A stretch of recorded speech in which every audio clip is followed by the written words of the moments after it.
Okay, good morning, class. This is the taped lecture. Goes to the technical difficulties.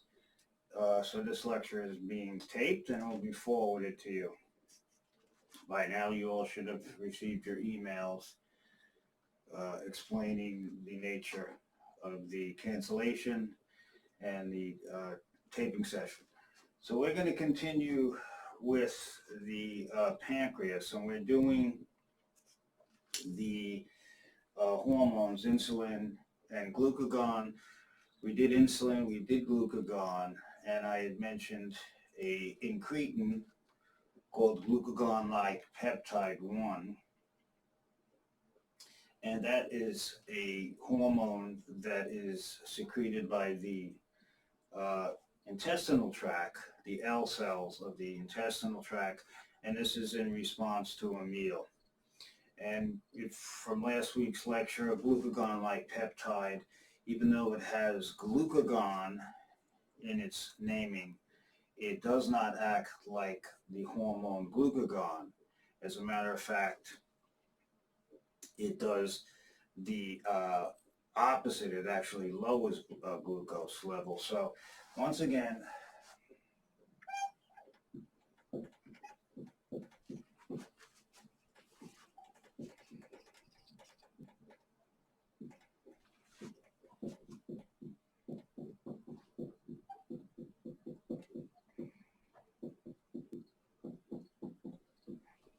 it is called glucagon-like peptide, and for an exam, it's important to remember the key point was comparing glucagon-like peptide and glucagon is that this lowers blood glucose, the result, and glucagon increases blood glucose. That's in your class notes from last week. And we said some of the things, this is termed an incretin.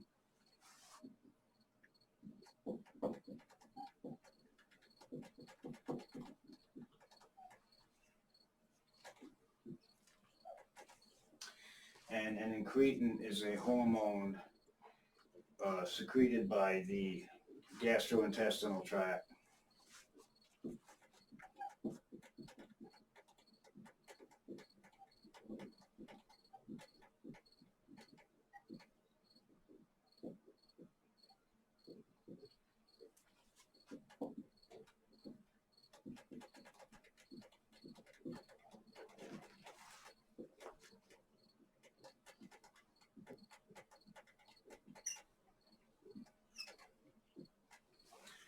So this is secreted by the intestines in response to a meal. So an incretin is a hormone.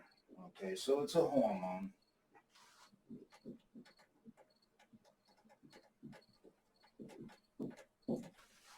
Secreted by the, once again, the intestines in response to a meal. So some of the functions of GLP, once again, an incretin or a hormone are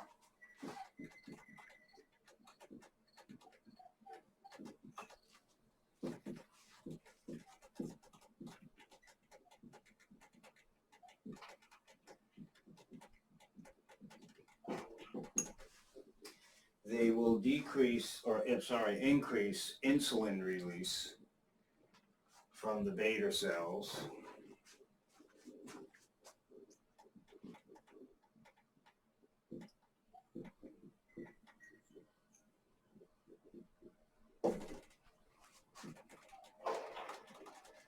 Number 2, it will decrease glucagon secretion.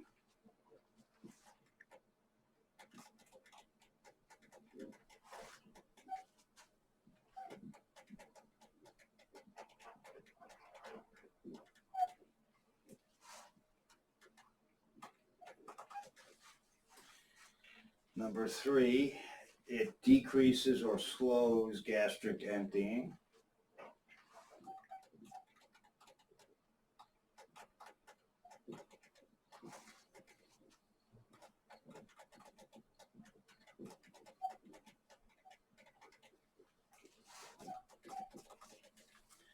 And number 4, it produces a feeling of fullness that you had enough to eat.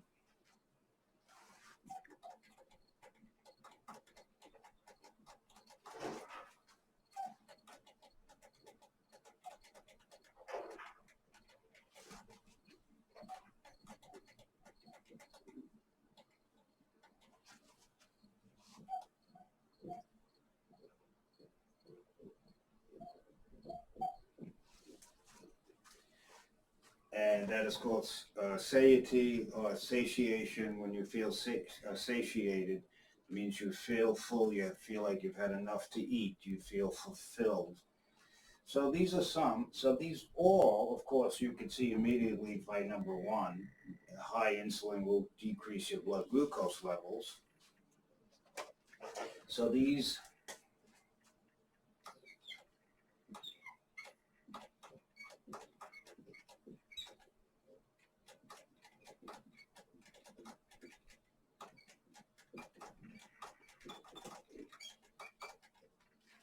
will all in some way result in a decrease in your blood glucose levels.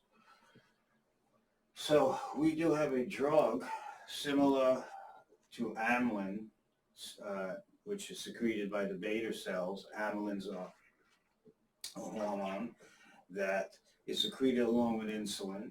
And amylin does, number 2, 3, and 4, amylin does not increase the release of insulin. It's released with insulin. But amylin will decrease glucagon secretion, slow gastric emptying, and produces a feeling of fullness. And so amylin also lowers blood glucose levels. We have a drug. I gave you one example of an amylin mimetic or the amylin analogs. And this drug was pramlintide called Simlin. That's given by injection. And that drug can be used in type 1 or type 2 diabetes. I'll give you another example of another drug that's given by injection. That's a GLP-1 analog. So here's, I'm going to give, before I erase this, I'm going to give you an example of a new drug. These are a new group of drugs. There's actually many that you see: Victoza, Ozempic, Trulicity. These are all examples of the GLP-1 analogs.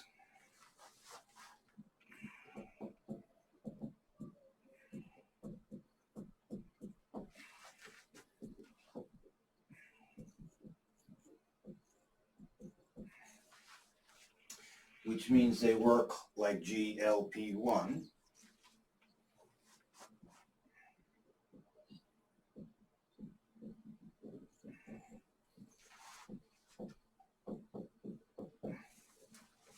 And so they do the same things that we have here listed in our category of functions for GLP-1. So here is an example. I'm going to give you one. In pharmacology, we'll do some of the diabetic drugs in a little bit more detail. But here's an example.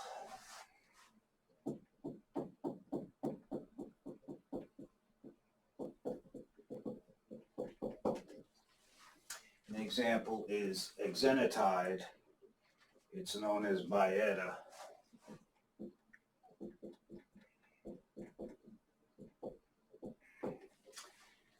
And this drug, exenatide, is a GLP-1 analog. So this drug works just like the hormone or incretin called GLP-1. And so this drug is given by subcutaneously.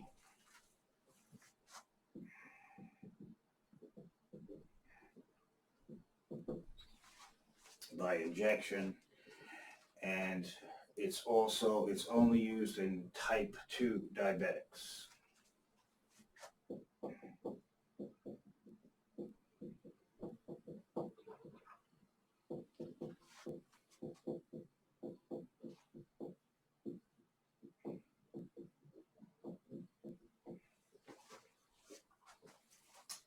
Okay, so once again, this is the drug exenatide, known as Byetta.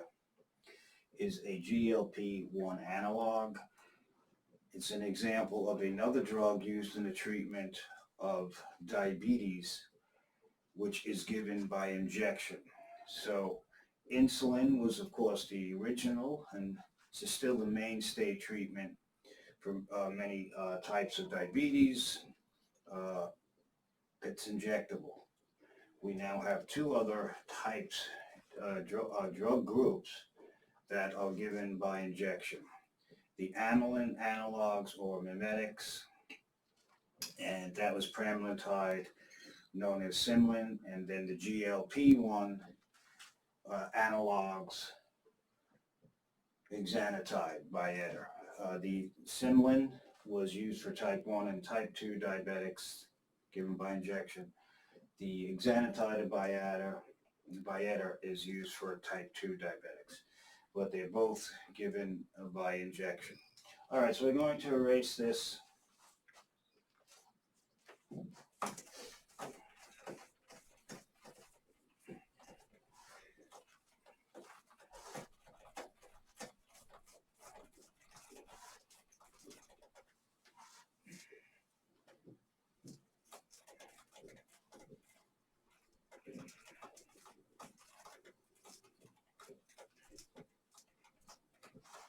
And we're going to do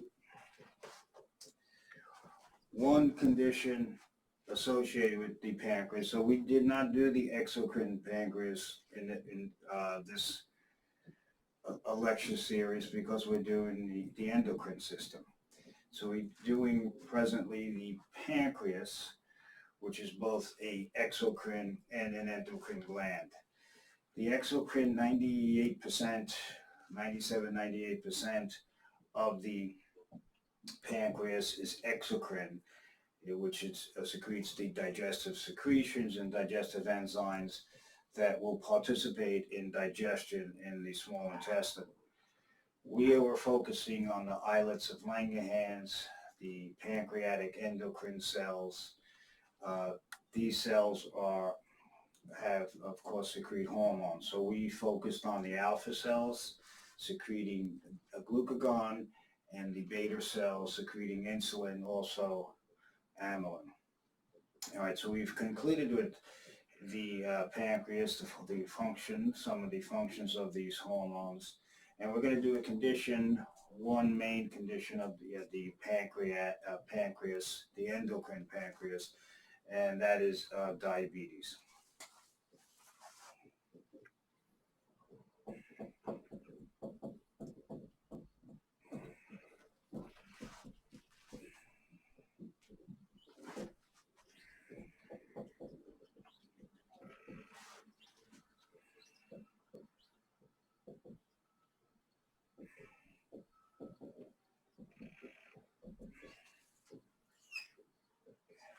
So we are going to do what I'm doing is an example of an endocrine disorder, or a disorder of the endocrine pancreas. That means the part of the pancreas that secretes hormones. And this disorder, and there's several, but we're going to do one. It's called diabetes mellitus.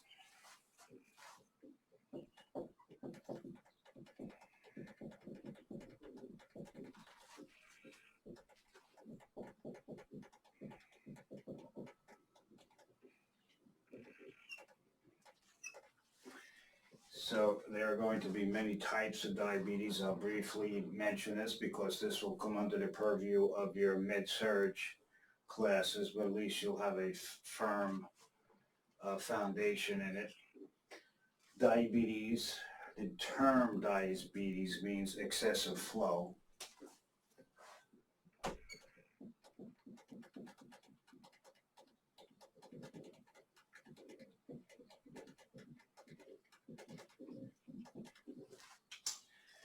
Referring to urination, and mellitus just means honey, sweet, or sweet.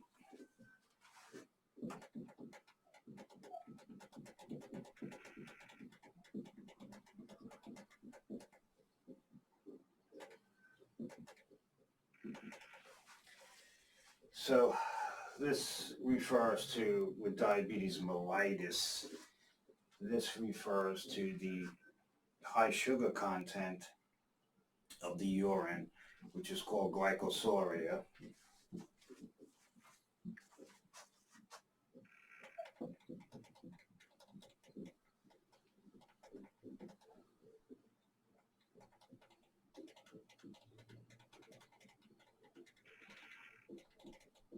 Or glucosuria. This is the presence of carbohydrate or sugar in the urine. Glycose is a general term. Sugar of a can be any sugar. Glucosuria means it's glucose, which is that's our primary concern now with the condition of diabetes. So this is sugar in the urine.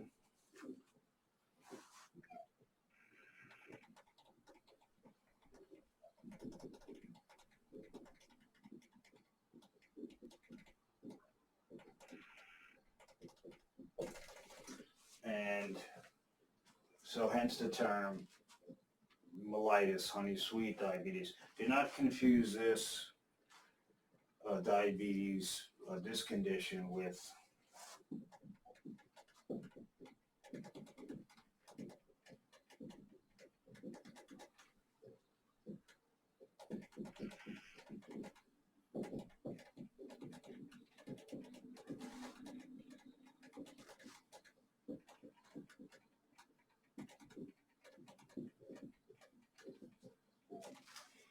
diabetes insipidus. This has nothing to do with the condition of diabetes mellitus. This involves a hormone called ADH. This means, of course, excessive flow.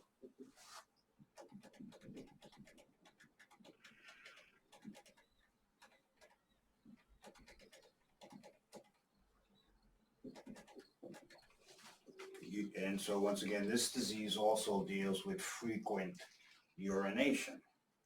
Likewise, diabetes, frequent urination, hence the term diabetes. This term means dry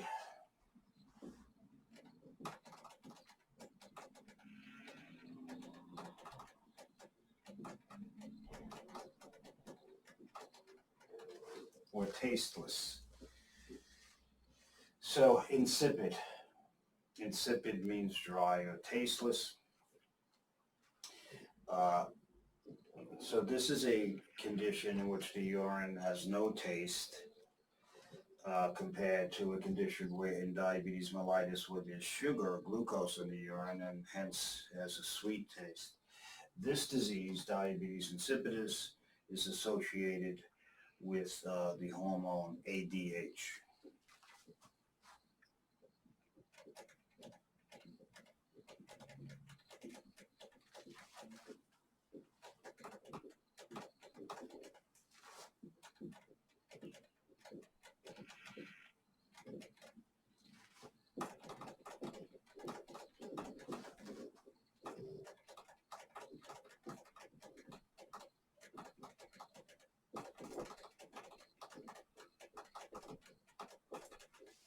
Which is known as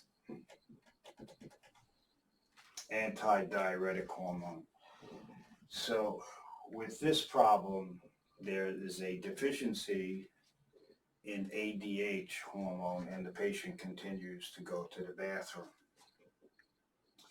And hence the term diabetes. The treatment for this is not insulin or anything. So these diseases are in no way connected, but they do have diabetes as a component of their name. If you hear the term diabetes used by itself, in medicine, they're referring to diabetes mellitus. So if the term diabetes is used in of itself, the patient has diabetes, for example, or we're going to see a diabetic patient, they're referring to the diabetes mellitus. Diabetes insipidus will always be referred to as diabetes insipidus. Okay, so this is once again a a decrease. I'll put it here, a boxed relationships.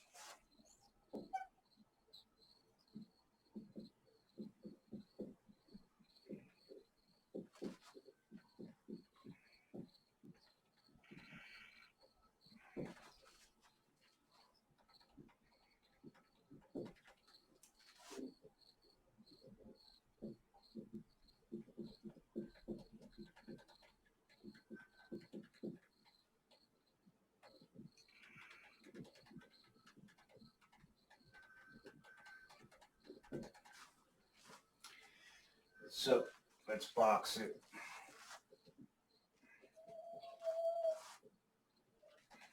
So always remember this relationship, get you through any test. When you have low ADH levels, or ADH, antidiuretic hormone, is not working, your urine output is going to go up. You're going to keep going to the bathroom. When you have high HDL levels, your urine output will go down. You'll decrease your urine output. What is ADH? Antidiuretic. So it works the opposite of a diuretic, which makes us go to a bathroom. Most of you, all of you, as future RNs, will be giving diuretics to make the patient go to the bathroom, to increase urine output. So once again, do not confuse diabetes insipidus. You got a little quick review there with diabetes mellitus. Okay, so we're going to erase that.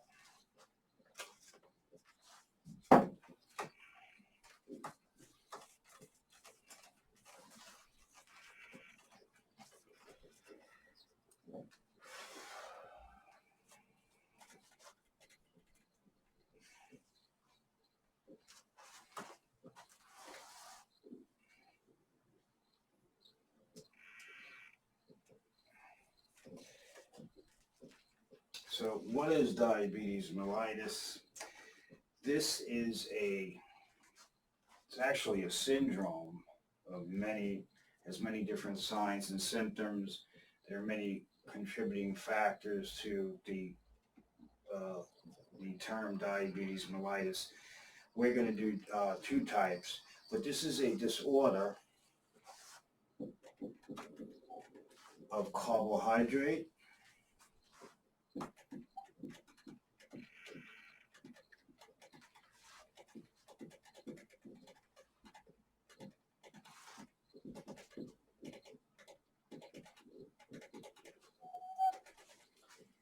and that's what we are beginning students in your incipient stages of learning. Incipient means the early stages, beginning.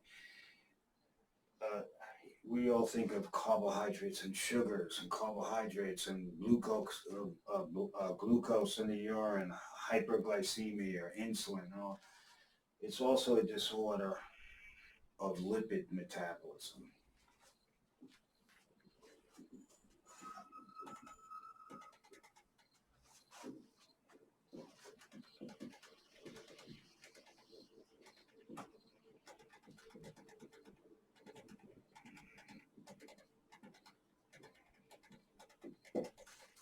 So the condition of diabetes mellitus is not only a problem of sugar or carbohydrates, it's also a problem of a lipid disorder, and which is often overlooked in the with the beginning student.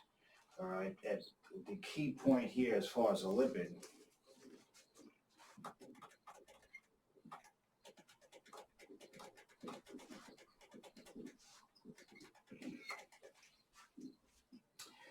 diabetics have an accelerated rate of atherosclerosis.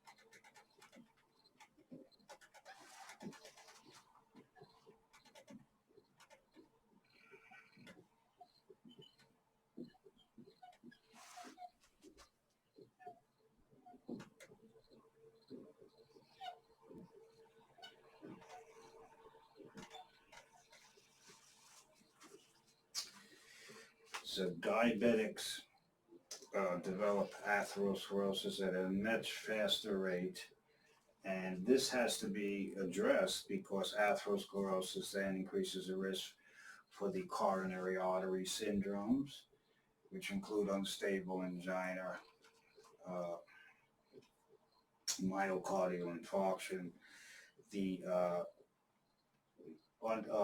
stroke, hypertension, peripheral vascular disease, problems with the blood vessels, particularly the arteries. And so atherosclerosis in itself is a significant problem. In diabetics, the rate of atherosclerosis is greatly accelerated. So that's a key point. So diabetes is not just a problem with carbohydrates, it's also a problem with lipid metabolism also. So we're going to erase this. What we're going to do is we'll give you the signs and symptoms of diabetes mellitus.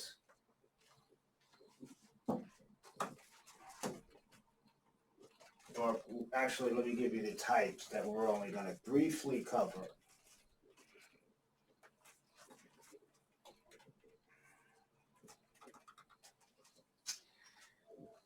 And then you will cover in detail in your med-surg courses. But I'm going to expose you here in anatomy and physiology, and then you'll be re-exposed to it down the line.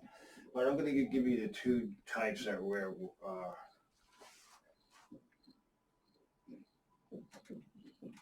going to briefly touch upon.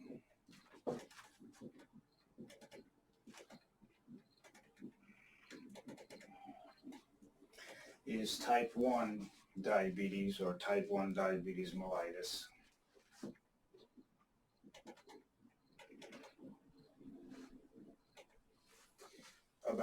I'll round it off, about 10% of cases of diabetes are this type, about 10%.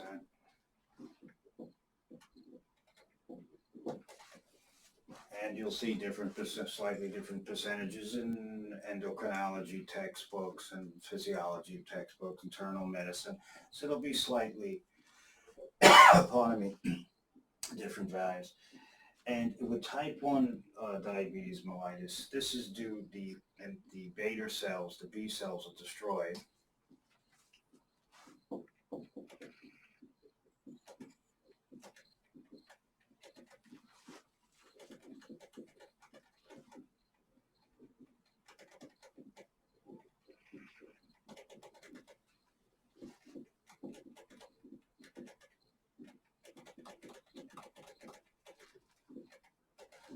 So they destroyed and damaged these. This is invariably an autoimmune process in which the patient's own immune system produces antibodies against the beta cells and wreak havoc and just produce damage and destruction of the beta cells. The end result of this, though, is the beta cells or the B cells no longer produce insulin.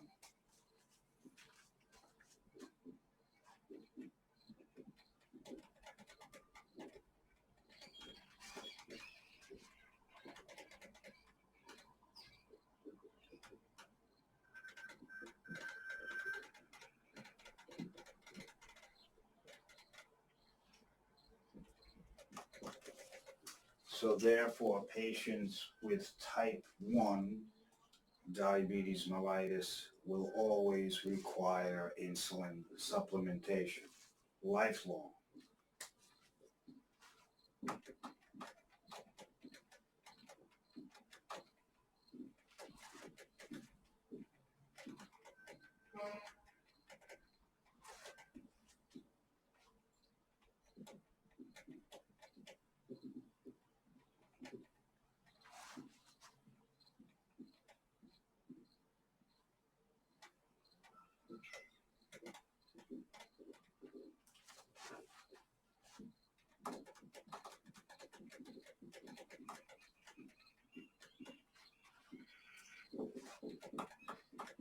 So these patients will require lifelong supplementation, You'll be giving them insulin. They'll be themselves or family members will be administering the insulin to them.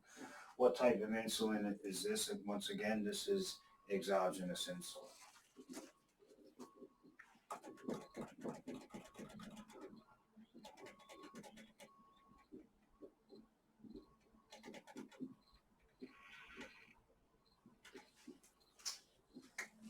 Endogenous insulin, which we already mentioned, is produced by the B cells. So if you want, for your notes,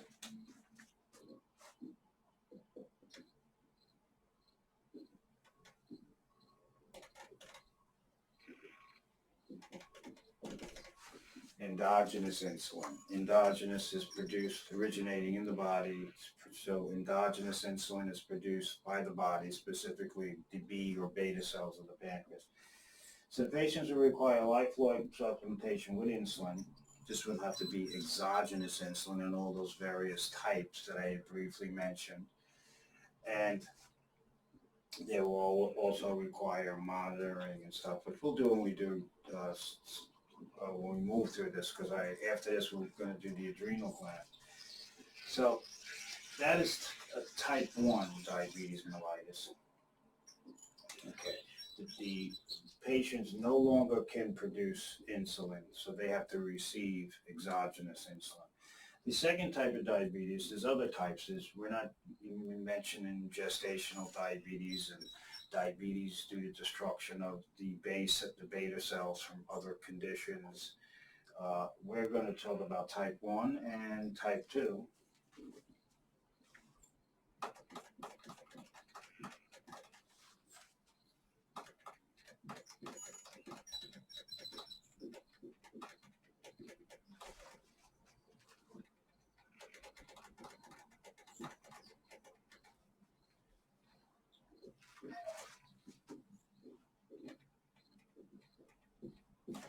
%, as I said, give or take percentage points of the diabetics are the type 2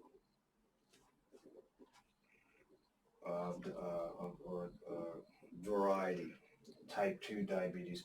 In this case, the B cells do produce insulin.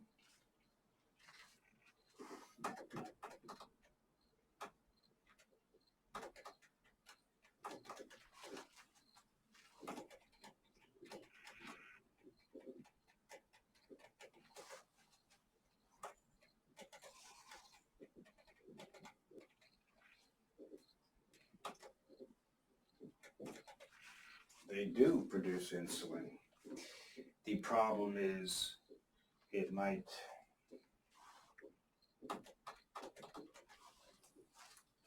insulin might not be released from the beta cell. So the insulin may not be released.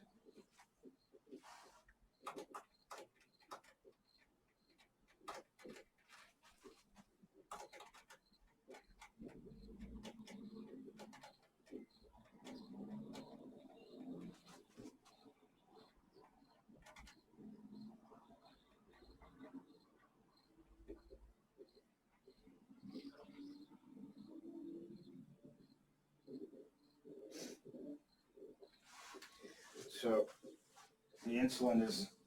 the beta cells have insulin, but they can't release it. And one of the treatments with type 2 diabetes is you would give oral by mouth, PO by mouth per arm. And these one group of medications, such as the sulfonylurea agents, the first and second generations, will stimulate the beta cells to release the insulin. So that would always be a good NCLEX question or a pharmacology question, because if the patient has type 1 diabetes, their beta cells do not have any insulin. So giving a drug by mouth that would stimulate the beta cells to release insulin, that drug would be useless. The cells don't have insulin. So that's a good way to catch you on an exam, meaning they want to see if you know what the drug does. You want to know the nature of type 1 versus type 2 diabetes, and if this drug is appropriate to treat type 1 diabetes. So insulin is not released. Another two, there might not be enough insulin.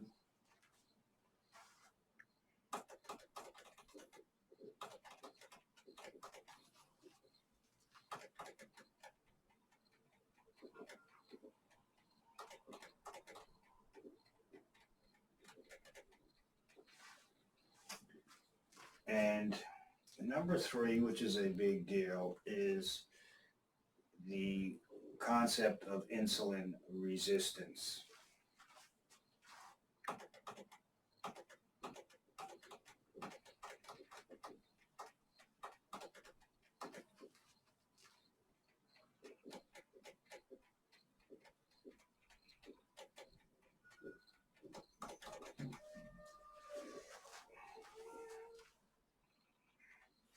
Insulin resistance is when the cells are resistant to the actions of insulin.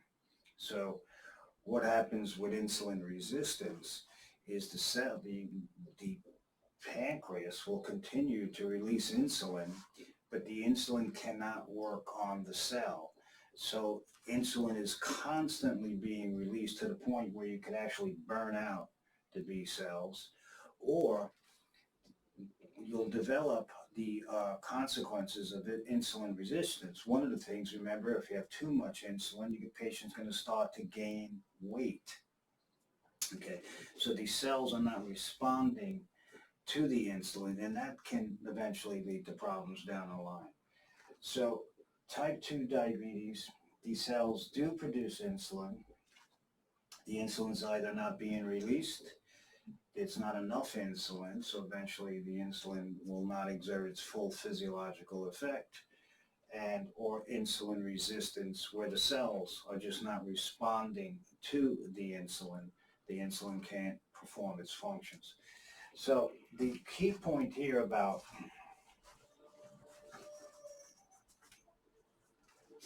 type 2 diabetes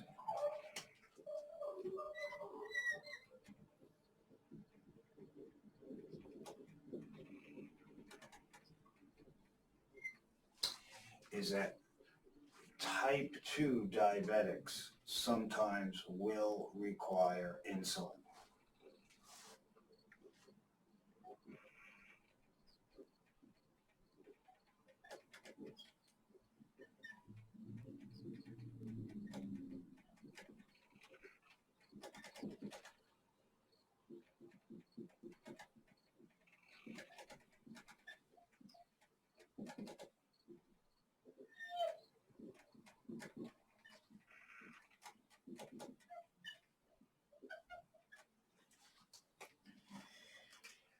And once again, exogenous insulin, which is not made by the body.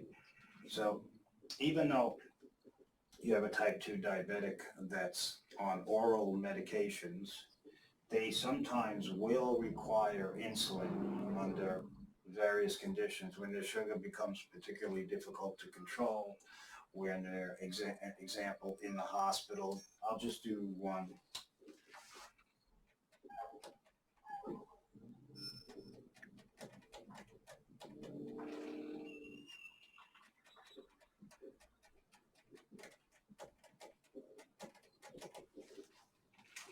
So when a patient's in the hospital and they're type 2 diabetic, they're under stress, and typically their blood sugar is hard to control. So very often the patient will be placed on an insulin regimen to get their glucose under control. So sometimes their PO medications are not adequate to keep the glucose level down. So they'll be placed on an insulin schedule, such using a regular or rapid acting insulin. So remember, for any exam, type 2 diabetics typically don't start out needing insulin supplementation. They're treated with PO medications, and now we know they can also be treated with the injectables, the amylin analogs such as Simlin, and the GLP-1 analogs such as Byetta. Okay, but the Insulin very often is not needed till later in the disease. One example is when a patient is hospitalized for some sort of procedure or illness, and their blood glucose is difficult to control with their PO meds. So the patient will be put on an insulin scale. So we'll get back to that. All right, we're going to erase this, and now we're going to do some of the general signs and symptoms of diabetes mellitus. So I'm going to erase this.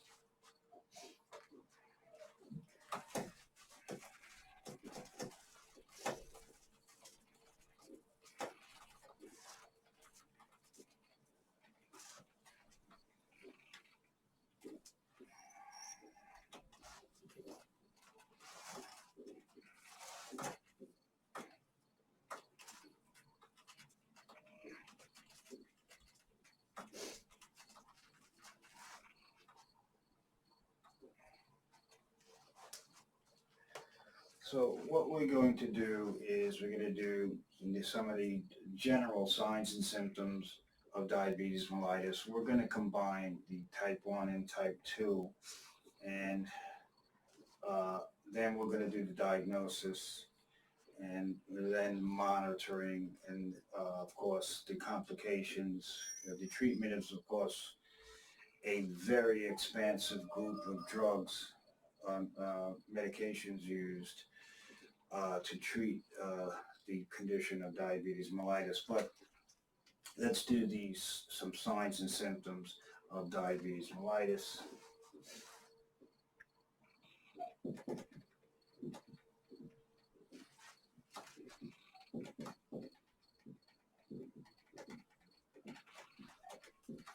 So some of these signs and symptoms that you'll see, immediately the big ones, and these very often, especially in a child, should prompt further evaluation of the child who displays these signs and symptoms. These are called the 3 Ps of diabetes mellitus.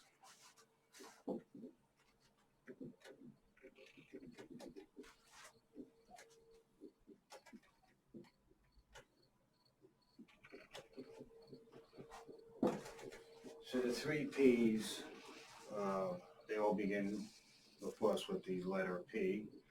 And the first one is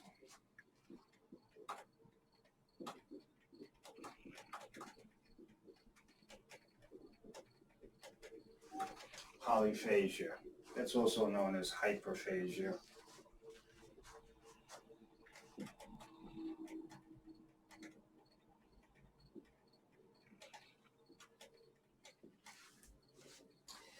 This is excessive hunger, right? Excessive eating.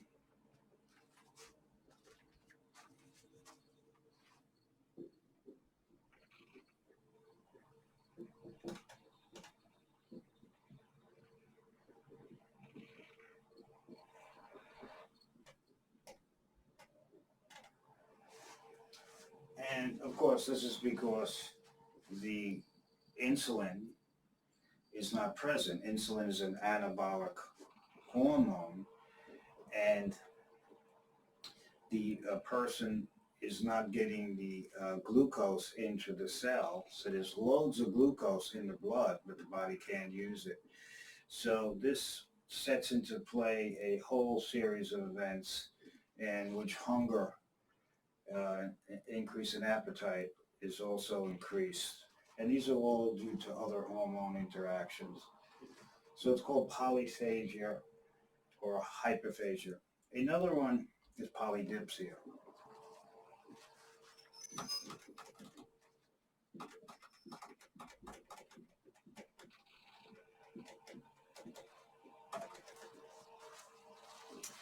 This is excessive thirst and drinking.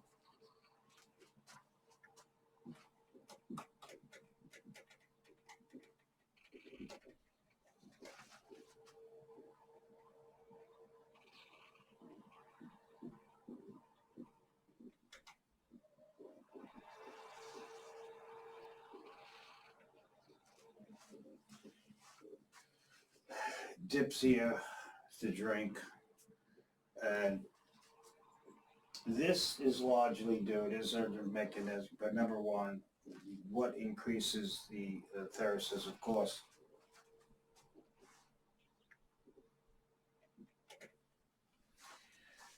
uh, the hyperglycemia. The presence of hyperglycemia will increase your blood osmolarity and therefore stimulate the osmoreceptors in the hypothalamus, triggering the thirst center, encouraging you to drink. So I'm not going to ask you all that in a test, but the reason you are thirsty is because of the presence of hyperglycemia.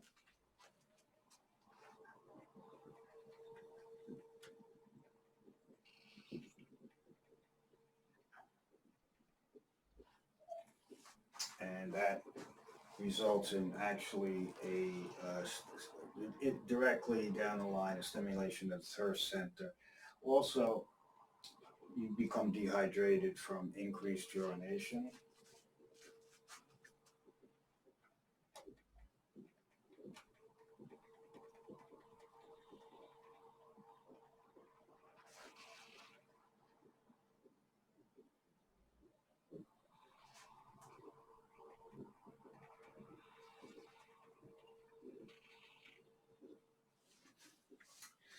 And the increased urination is once again due to hyperglycemia in large part.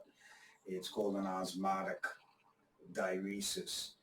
And all that sugar in the blood will eventually spill over into the urine, the renal tubules, and pull water into the renal tubules, and that will cause the dehydration, which causes thirst, a sense of thirst. Now, the polydipsia, the third one I'll put here. So the dehydration is from increased urination, and that's, I'll put here in parenthesis,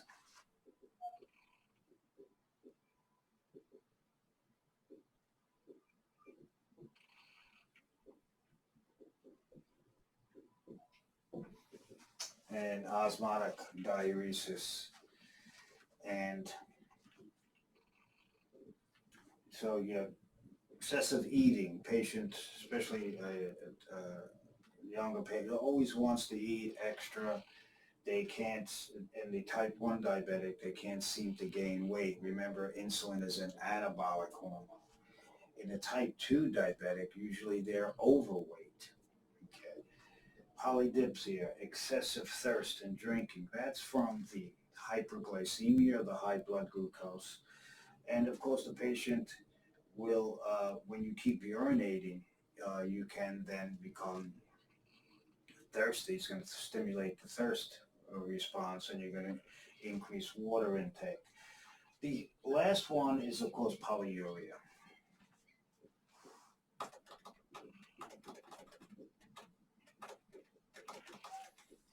And that is increased urination.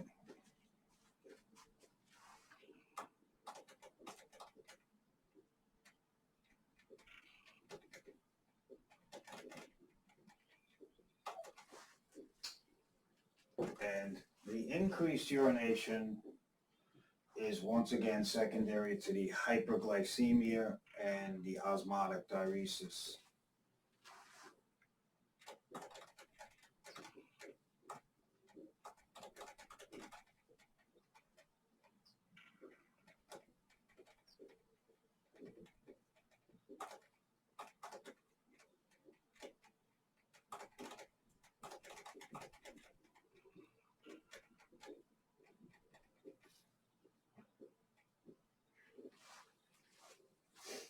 So we also use in medicine osmotic diuretics.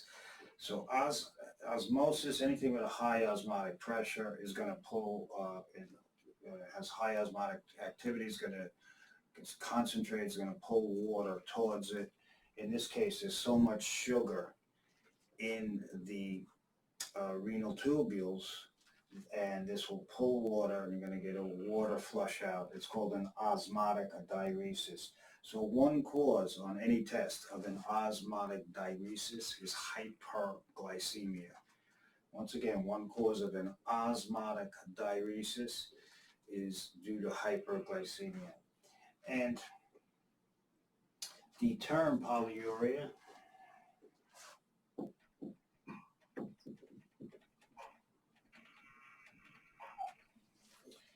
is, of course, poly means many, urea, urination.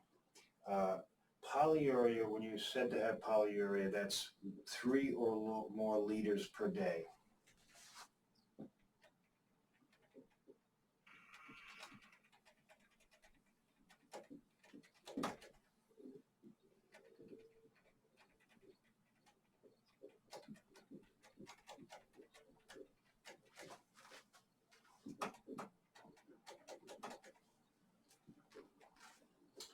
So as soon as you hit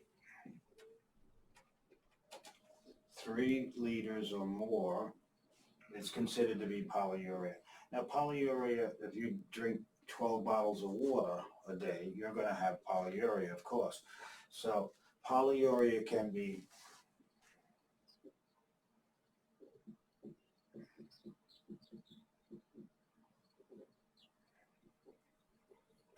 physiological, which is normal,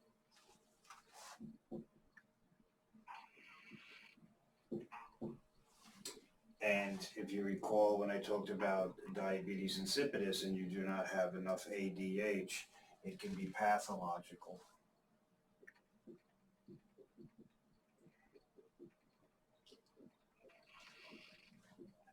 And that would, of course, be abnormal.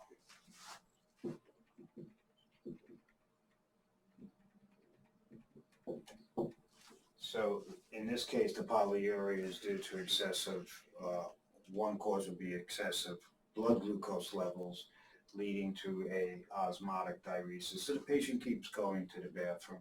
Just in case then triggers polydipsia. You keep going to the bathroom, you're becoming dehydrated, and you want to intake more water or fluids.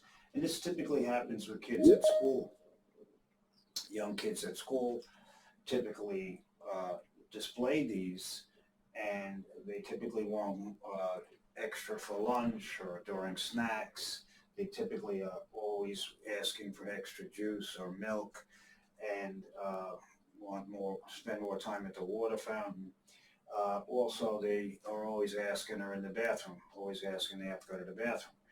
This should prompt the teacher to contact the school nurse, and a note should be sent home that this child might be displaying the 3 Ps, the signs and symptoms of diabetes mellitus, particularly type 1 if it's a younger child. So these are the 3 Ps of diabetes. What we're going to do now is going to do some other signs and symptoms. So our child, or whoever the patient is going to be, is going to display these, but before we try to diagnose this. But let's erase this and do some of the other signs and symptoms.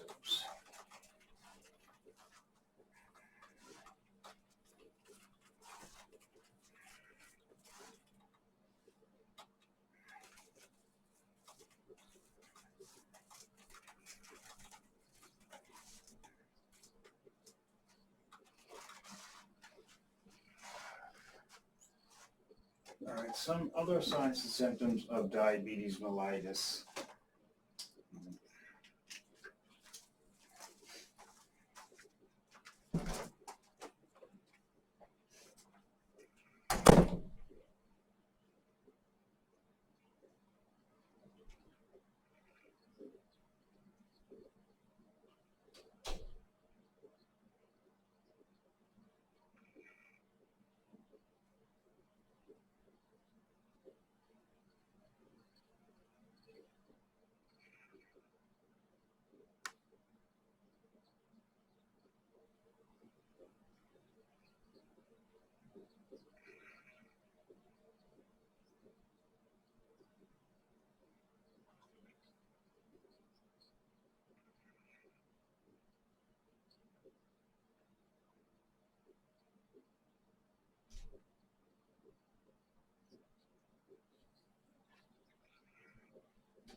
Sorry, apologize for that.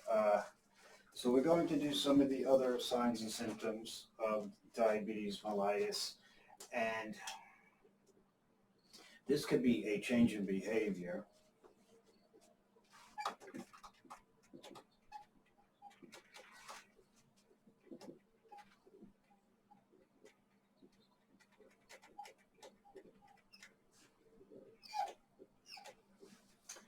So change in behavior, change in personality.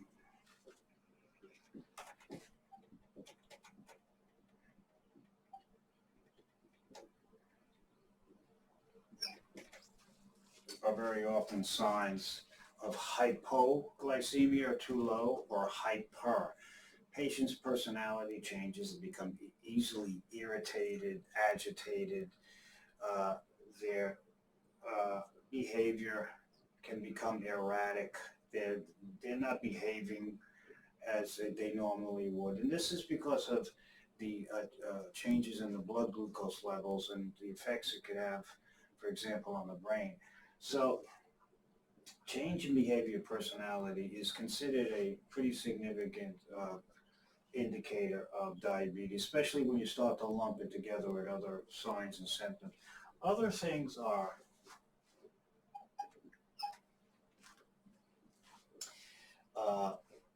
fatigue. Patient complains of fatigue.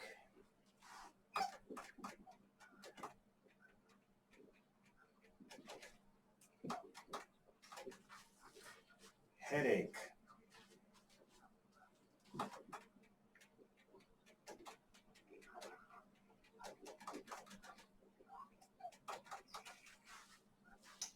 Blurry vision, blurred vision.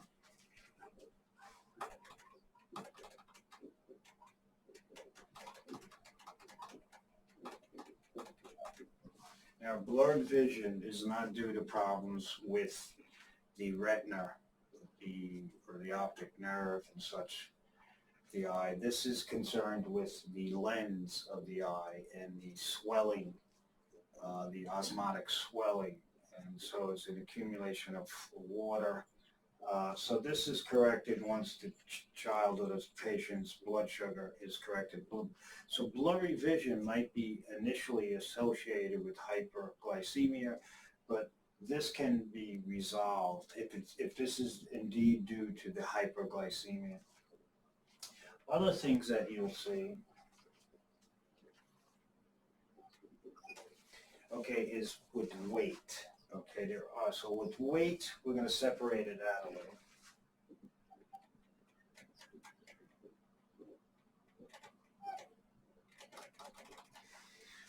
In type 1 diabetes, the patients are usually thin.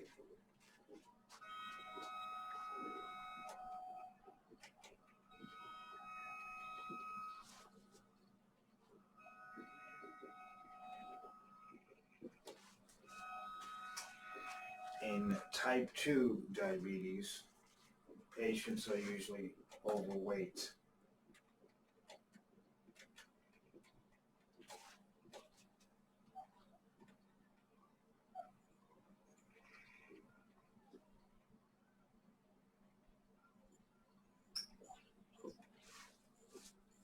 And they can be dramatically overweight. I'm being nice, but overweight, or they can progress to obese or marked or morbid obesity. So weight, the weight of the patient, it can be different in the two examples. We're doing type 1 and type 2. I'm not doing gestational diabetes with pregnancy and such and other types. So other things that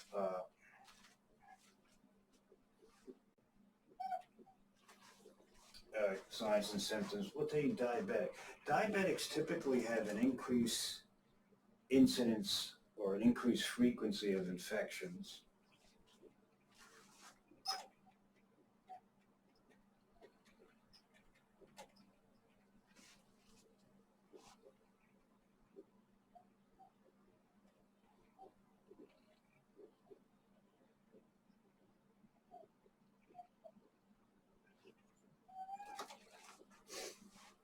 Okay, so I'll put it here because I ran out of room.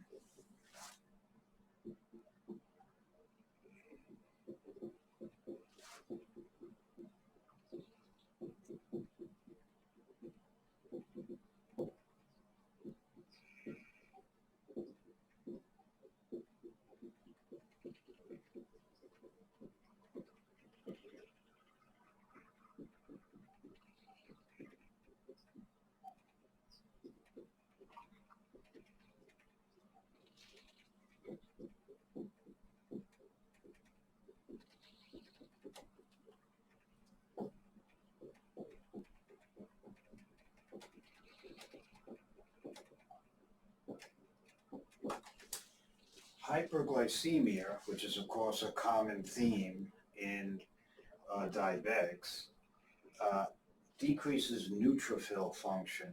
A neutrophil is a type of white blood cell that's particularly important with various types of infections, but it's important with bacterial infections.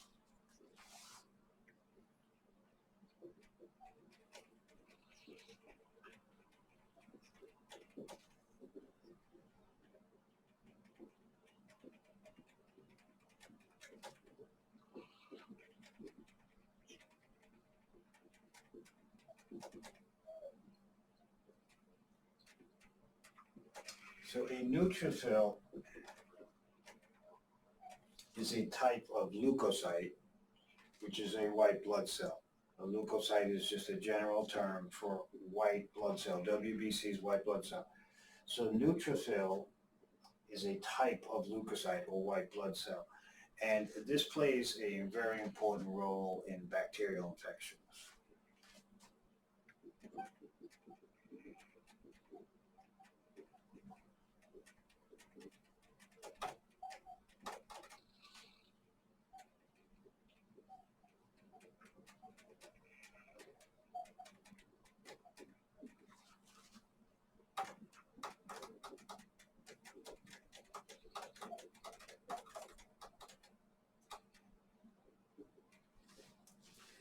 So if you decrease neutrophil function, your risk for bacterial infections will go up.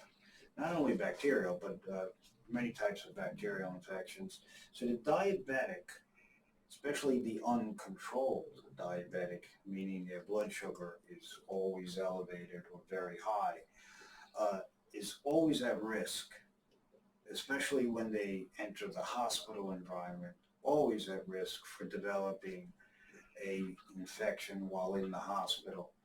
So this is a key thing not to forget, that diabetics, the child or the person might have an unusual amount of infections over the course of a short period of time.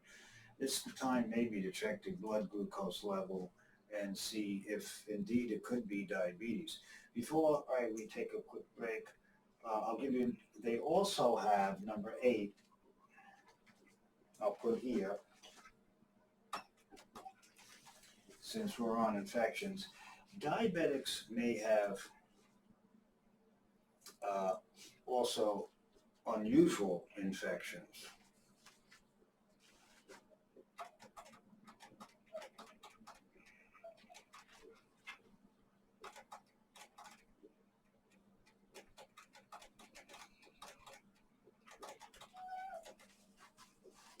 So I'm going to erase this. So once again, hyperglycemia, one thing that can interfere with neutrophil white blood cell function is hyperglycemia. That will decrease neutrophil activity and function, which sets the stage for infection. Once again, a neutrophil is a type of leukocyte, white blood cell, plays an important role in bacterial infections. So I'm going to erase this.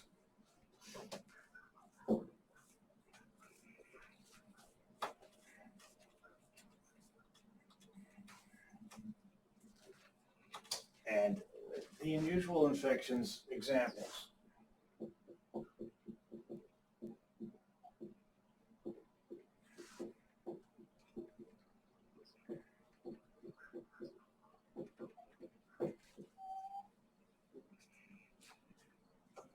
Typically, urinary tract infection, especially in boys, should warrant an investigation.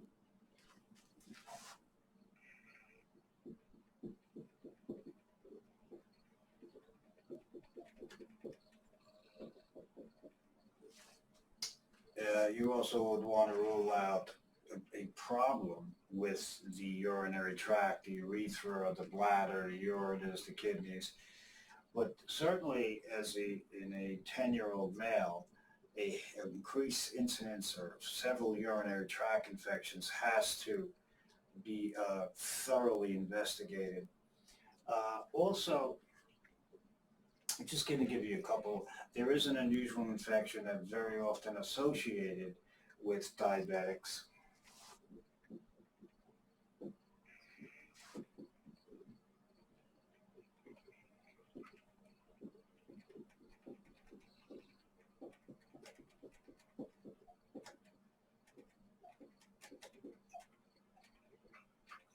This is called malignant otitis externa. This is an infection of the outer ear.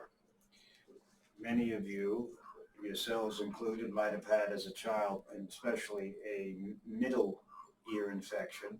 That's called otitis media, middle ear. You might have children, friends who have children who have suffered with otitis media. It's a very common condition in pediatrics. Uh, Malignant otitis externa is a unusual infection which is seen most common in the diabetic, and this is caused by a bacterium.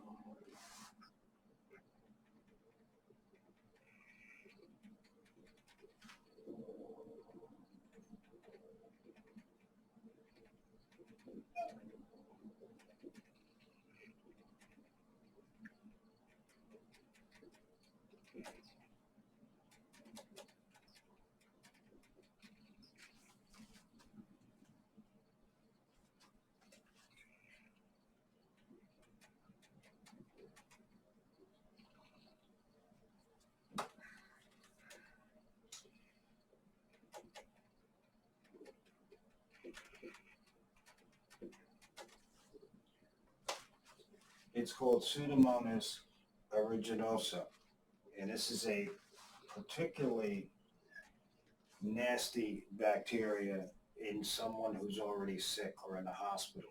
In you or I, we're exposed to this organism all the time. We virtually never get an infection with this organism. Once your immune system is compromised, this organism then becomes a nightmare for patients, especially in the hospital environment. So it's a bacteria called Pseudomonas aeruginosa, and it causes this disease, otitis, malignant otitis externa, which it starts here in the ear, the outer ear, but it can progress and eat through the skull and enter the brain. So this is a particularly nasty infection that can have devastating consequences. Diabetics are also subjected to mucormycosis, which is a severe fungal infection, which can erode, it can develop in the sinuses and erode to the cribriform plate and enter the brain. So these are nasty infections that that can present in a diabetic. So these are some of the signs and symptoms. Some of these other ones, the patient has probably had the condition for a while, just hasn't been diagnosed. But these are still common even when you have an established diagnosis. So we're going to take a short break. When we come back, we're going to diagnose it, we're going to monitor it, and do a little bit more because we have to now move to our next gland, which would be the adrenal gland. Okay, we're going to continue with our diabetes, and we have a patient who has displayed some of these signs and symptoms. Some are more common than others. At the top of the list is the three P's of diabetes. Uh, Once again, polyuria, polydipsia, polyphagia. All right, so we're going to erase this.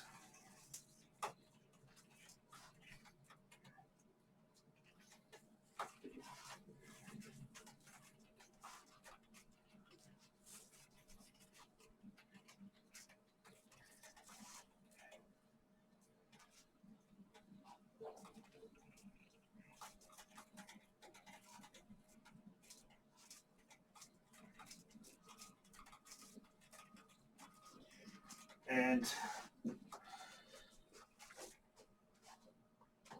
what we'll discuss now is some of the methods that are utilized to diagnose diabetes.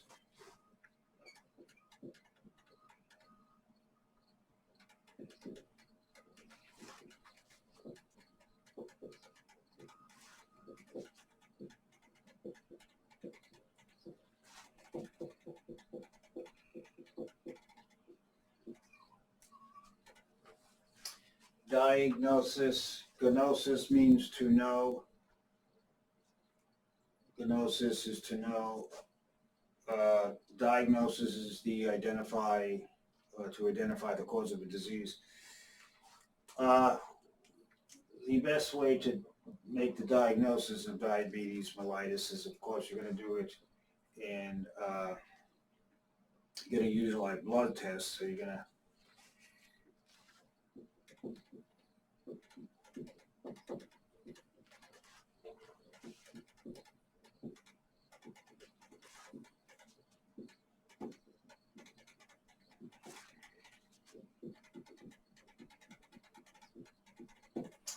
you can check the patient's blood glucose levels, and usually they do a fasting, overnight fast, fasting glucose.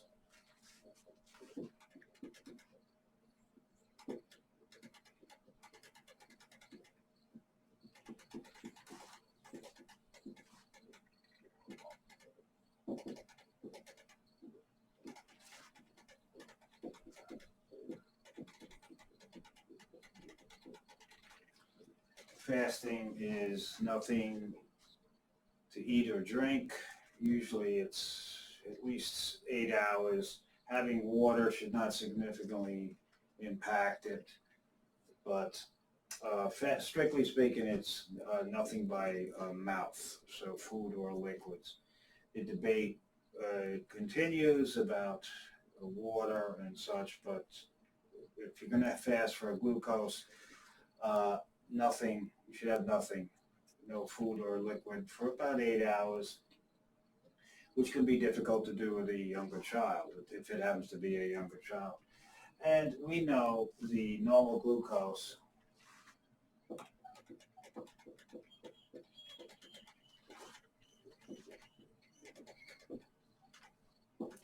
is 65 to 115 milligrams per deciliter of blood. Some books, as I said, have it slightly different, 70 to 110. It depends on the source, whether it's the American Pediatrics Association, whether it's the American Society of Endocrinologists, critical care medicine, internal medicine. There's very often slightly different ranges, even in hospital labs. So this is what we'll continue with in this course and for the remainder of the time with me, including next semester with infectious disease. So this is the normal range. So if you have a diagnosis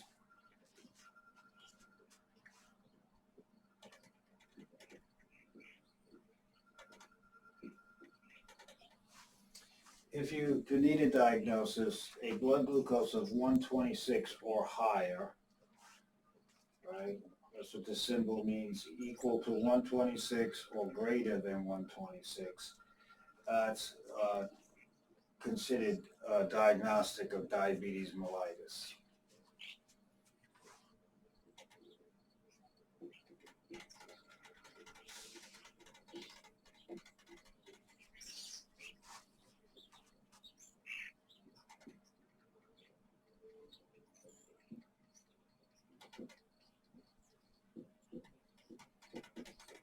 if you have a sugar that's higher than 116 to 125 fasting, uh, then it's hasn't of course reached the criteria of diabetes mellitus, but this can be called impaired fasting glucose.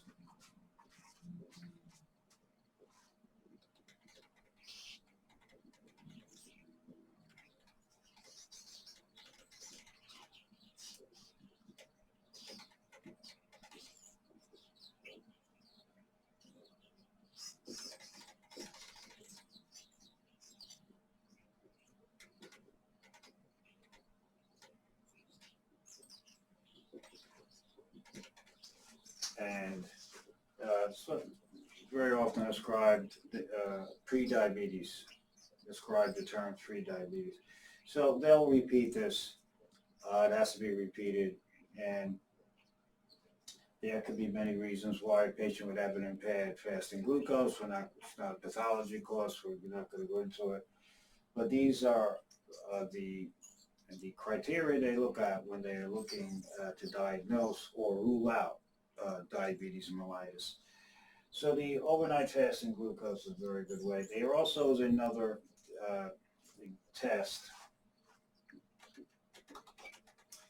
called the glucose, the oral glucose tolerance test.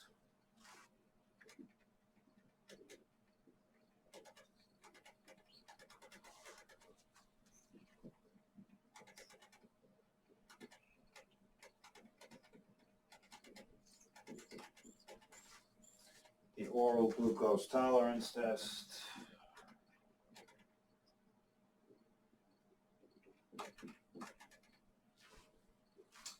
And the oral glucose tolerance test is a timed test.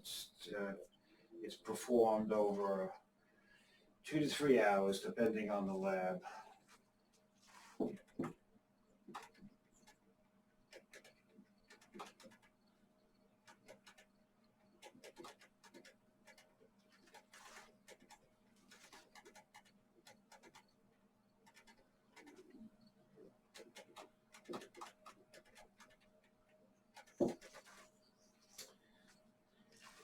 And this test measures in a normal person when they ingest a glucose load, insulin will be released by the pancreas and it will bring down the glucose to within a normal range in a period of time. At the end of 2 hours, if the patient's glucose is still elevated, that means they're not secreting glucose or in insufficient quantities to bring the glucose down. So the cutoff for this is usually at 200.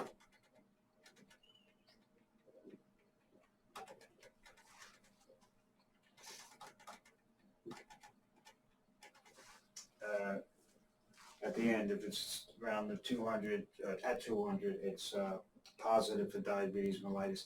This test is used for various things before we erase it.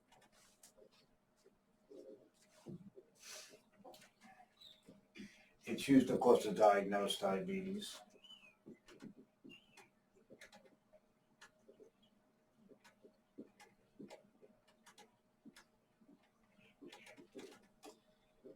It's also used to diagnose, involved in a diagnosis of gestational diabetes.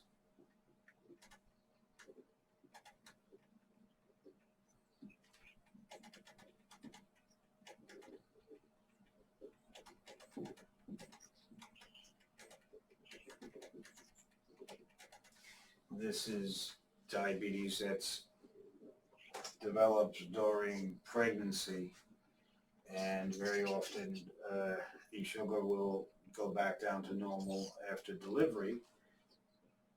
The patient will, in the future, develop diabetes.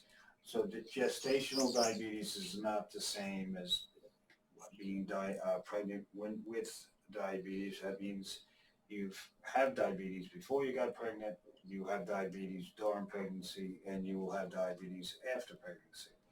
Gestational diabetes is acquired during the period of gestation, pregnancy, and usually, not always, but usually resolves after birth, but often the mother will go on to develop diabetes. So this test is used in part to diagnose that. This test is also will be used in the laboratory with drug research.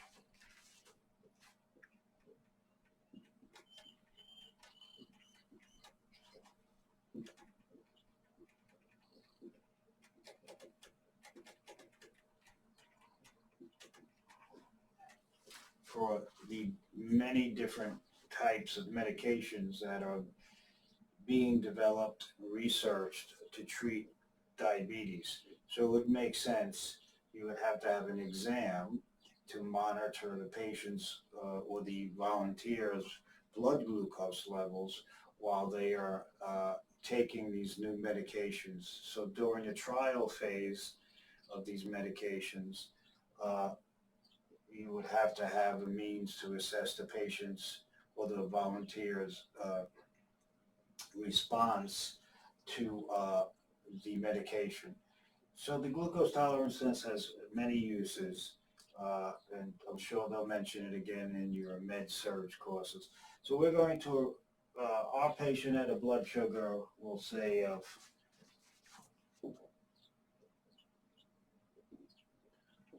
190, and therefore our patient is diagnosed with diabetes mellitus. So what we're going to do is now monitor. How do we monitor a diabetes?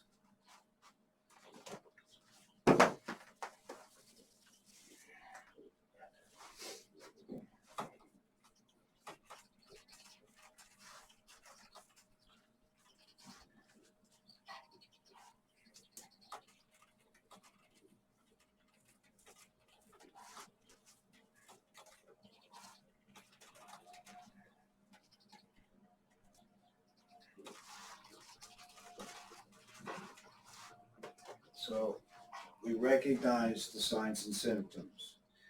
We did a blood test to diagnose it. We found the patient has diabetes. Now we got to start implementing a treatment plan, and part of a treatment plan is to monitor the diabetes.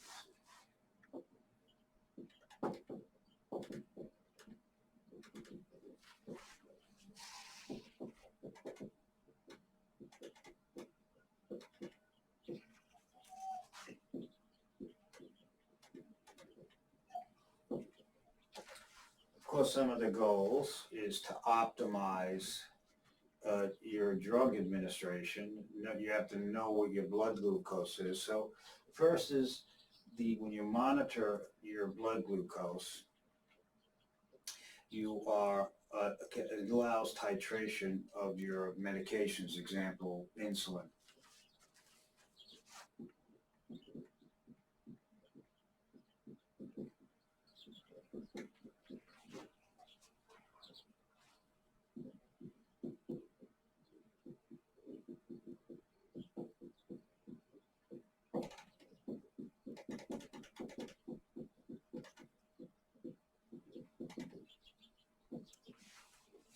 So if your blood sugar is 40, you're not going to give your daily or morning dose of insulin until you have breakfast.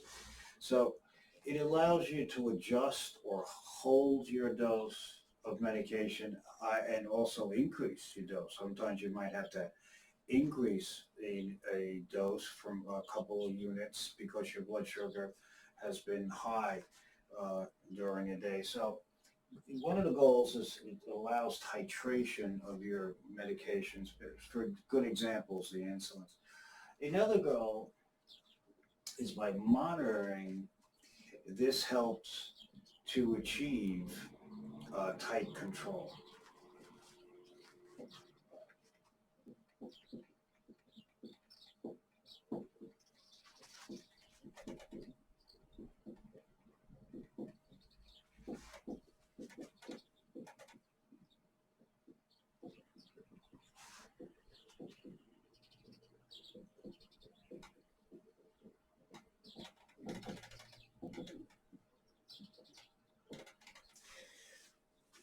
tight control, so when you monitor your blood levels, and there's all different now fancy devices besides the most common of the finger stick, is it allows us to attempt and hopefully achieve tight control.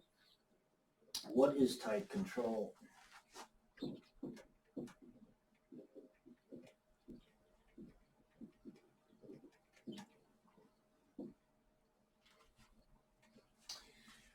Tight control is an attempt to keep the blood glucose level as close to normal as possible.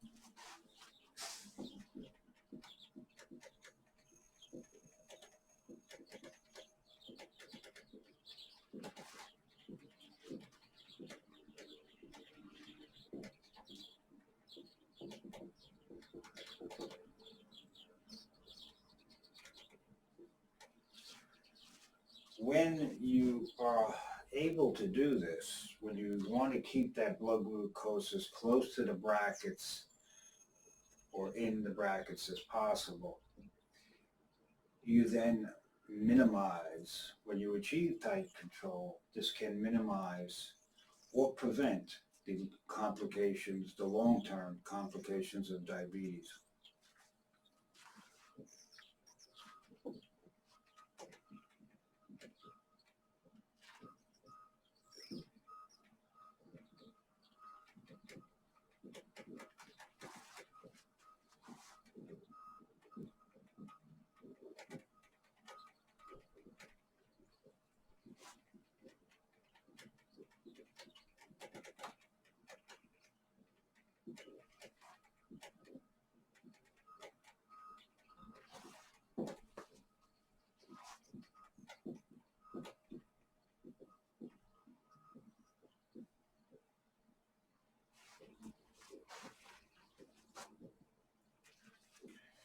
So diabetes, especially diabetes that's poorly controlled, has with it a gambit of both acute and chronic complications.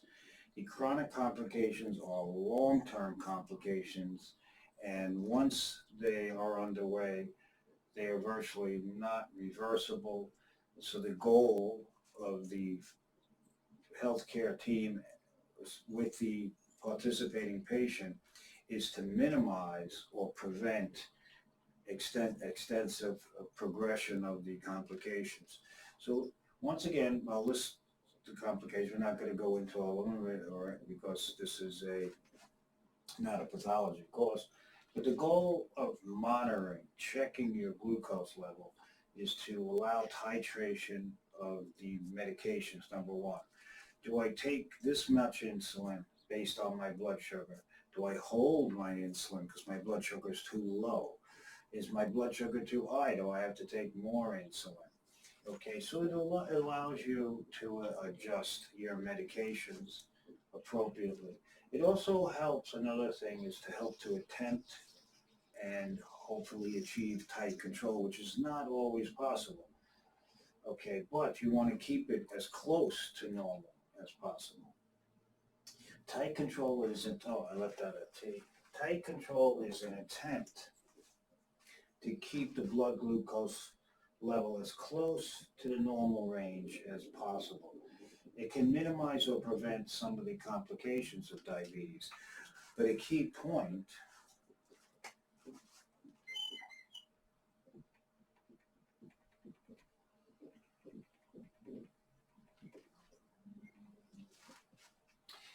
a complication of tight control or an adverse event associated with tight control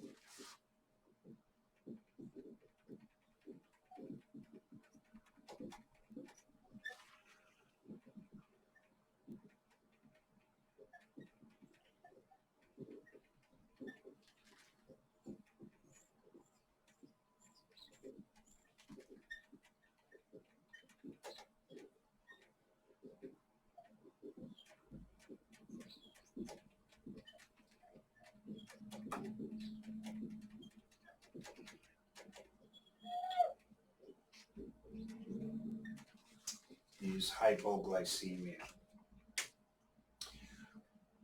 All right, so in trying to get that glucose, once again,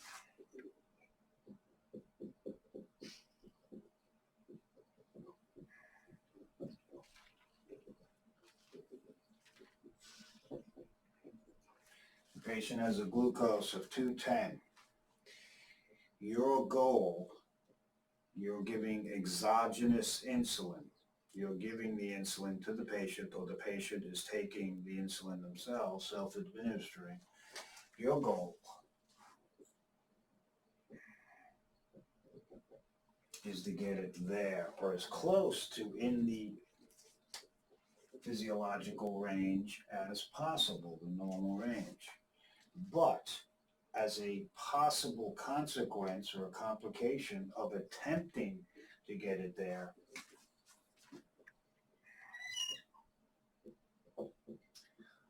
you can overshoot and get it into the hypoglycemic ranges, which is definitely not what you want. This is just as dangerous, and sometimes more dangerous depending on the patient's situation, medical conditions, and so.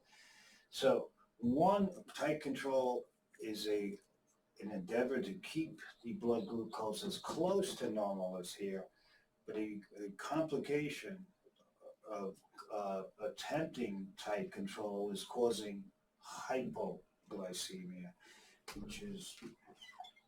that is undesired and very often very dangerous.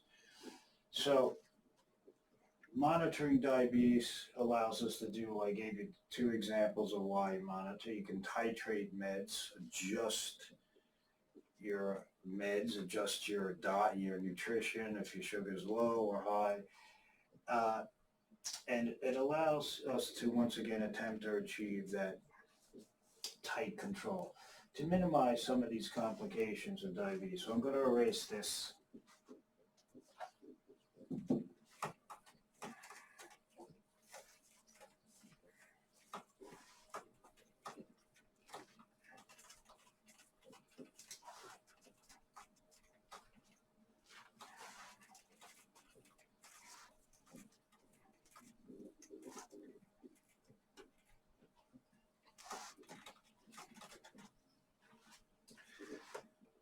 So before I continue with the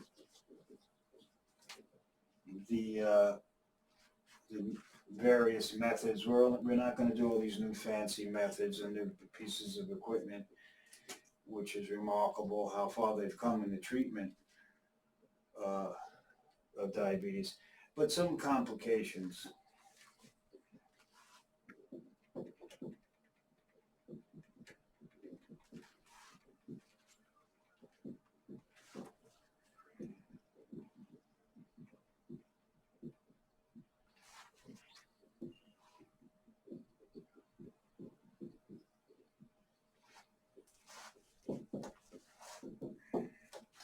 So some of the complications usually can be subdivided, depending on the textbook or the pathology book, into acute complications, which means they occur suddenly and they can resolve, or chronic or long-term complications.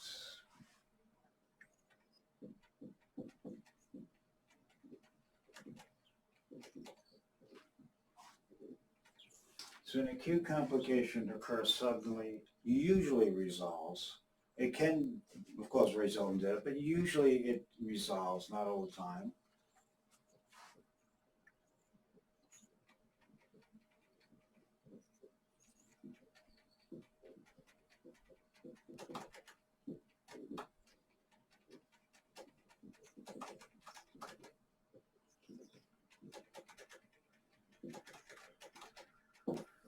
So something can be acute and still kill you, but very often an acute process, acute injury, acute inflammation will run its course over a period of time, usually under 2 weeks, and then it will resolve. Sometimes you need medical management, medications and such treatments, but it usually resolves. Chronic complications are long-term.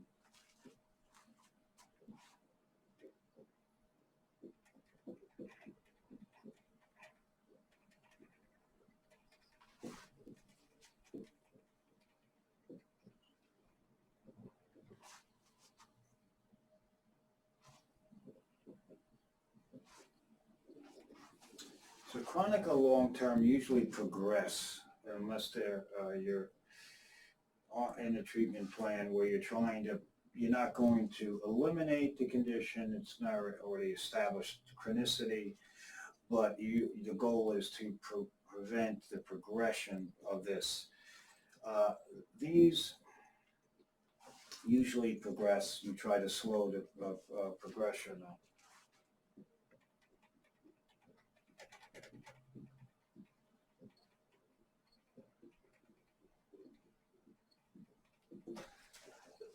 So, pardon me, examples of acute complications of diabetes mellitus is, of course, you can have diabetic ketoacidosis.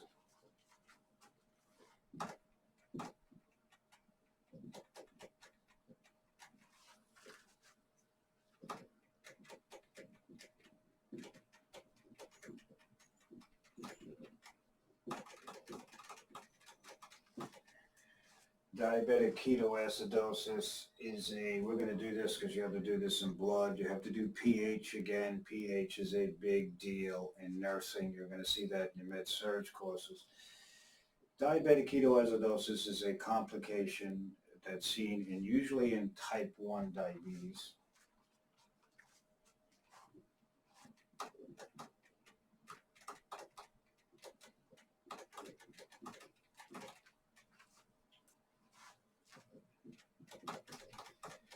And once identified, diagnosed, and treated, the patient usually recovers completely. Diabetic ketoacidosis, before the advent, the discovery in insulin in 1921, we're coming up on the centennial anniversary of the discovery of insulin by Banting, Best, and McLeod in Toronto. This is a major killer. It will still kill people, and very often the patient, especially younger people, are first diagnosed with diabetes when they present to the emergency room with diabetic ketoacidosis. And that's when they find out, hey, you have diabetes. So sometimes the patient doesn't even know or is not aware that they have diabetes mellitus. They go into ketosis and they go to the emergency room, and that's where they're diagnosed with this, which is a result of their newly discovered diabetes mellitus. So this is usually treatable. Then you have something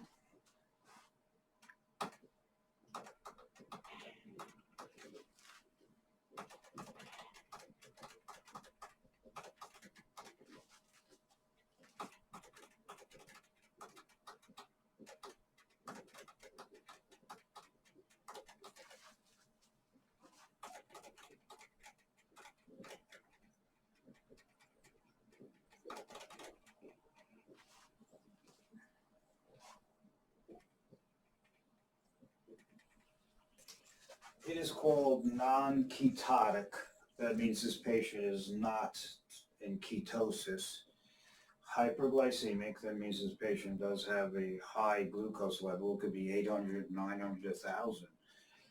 Hyperosmolar, the hyperosmolarity is due to the tremendous glucose level in the blood, and it's called a state. It used to be called coma, but they altered it because you don't have to be in a coma to have this condition.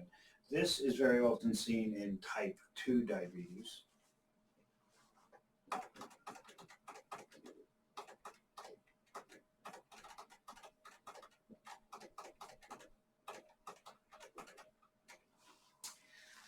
And once again, it's an acute situation.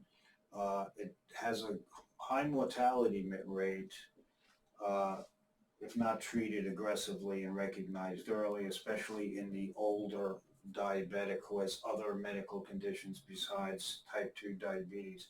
But once again, these are considered acute. They occur rapidly and very usually, not always, usually resolves. You could also, if something coma, you can be in diabetic coma.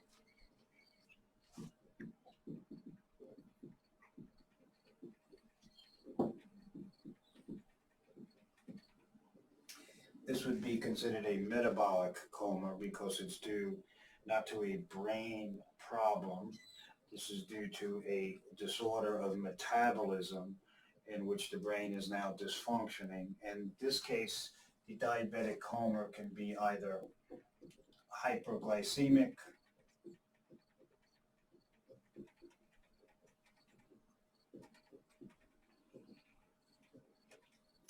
or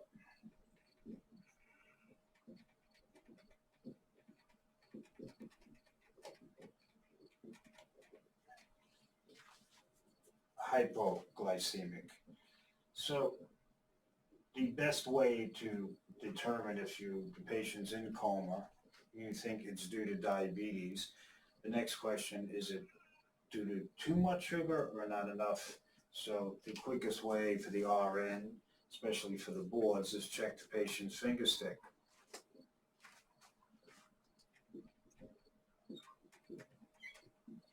Check the patient's blood glucose. In hyperglycemic diabetic coma, it's going to be increased. Sugar's too high. And in hypoglycemic diabetic coma, it will be decreased, too high. So before we move on to the chronic, let's quickly just add to number three. This is a problem that you will be seeing frequently.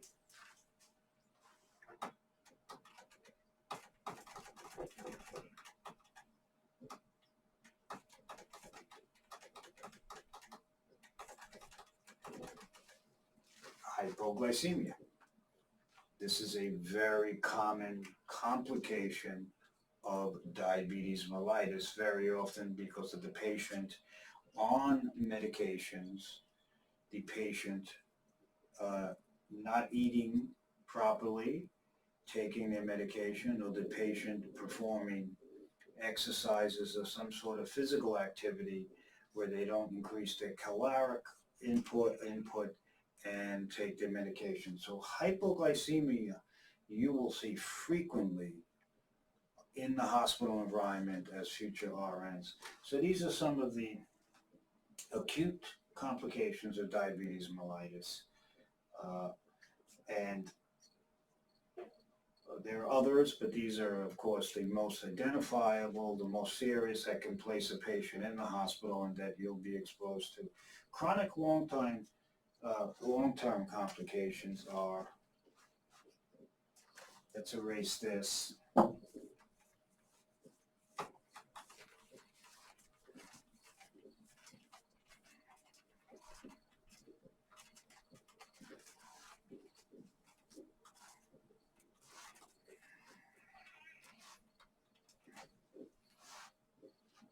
These are examples of some of our long-term complications. So unfortunately, we don't have time to go into them. But these can be subdivided into many different categories. Microvascular, small blood vessel, macrovascular, large blood vessel problems. But this is not a pathology course. I'm not going to start doing this. But so what are some of the long-term complications of diabetes mellitus? Well, of course, remember they have an accelerated form of atherosclerosis, so these patients can develop hypertension.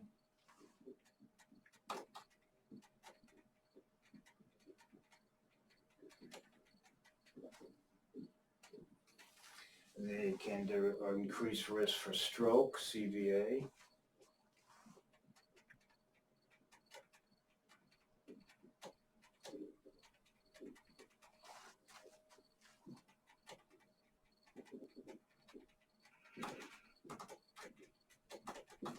cerebrovascular accident, which is called a CVA.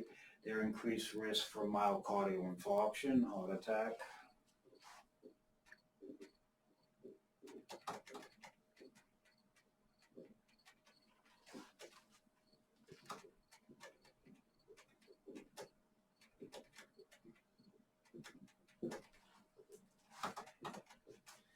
Their increased risk, of course, for various types of renal or kidney disease.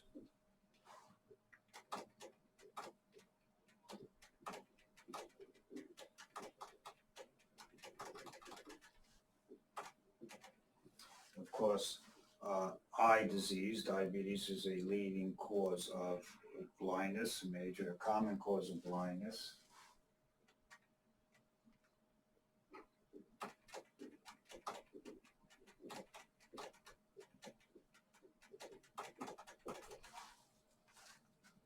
Diabetes is also a common cause of peripheral vascular disease.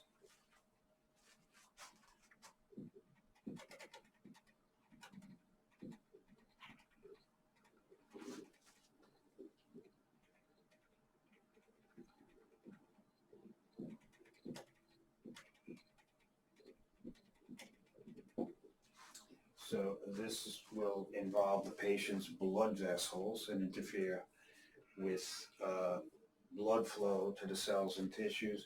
An example of peripheral would be arterial disease, problems with the arteries.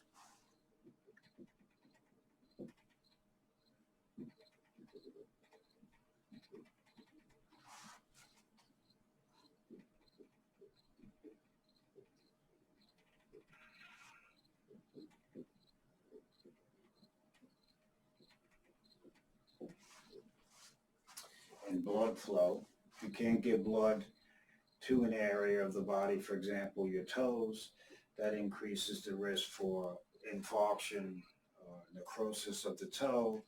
The toe will die. It also increases the risk for infections, ulcer formation, skin breakdown.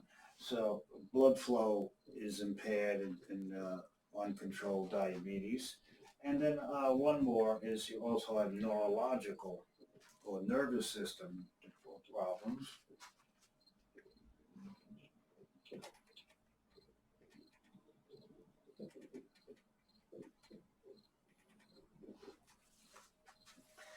And this is when there's a host of different neurological problems associated with the diabetic, ranging from sensory neuropathies, where they feel no pain, to neuropathies where they have abnormal sensation. So I'll put here an example, a sensory neuropathy.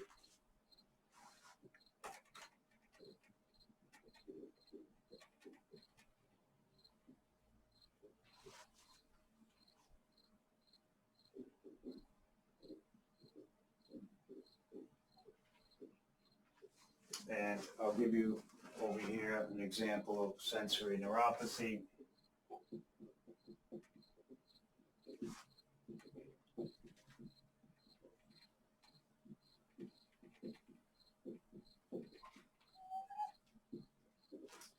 Where they have no sensation.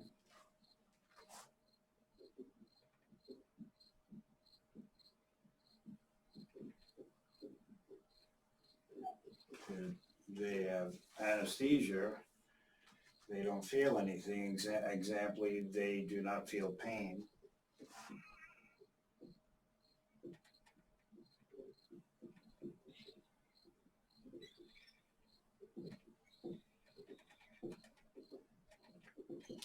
Which is extremely dangerous.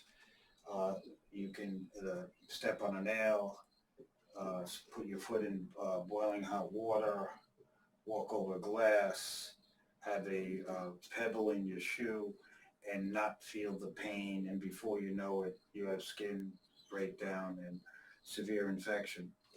The other is when you have, just giving you some examples,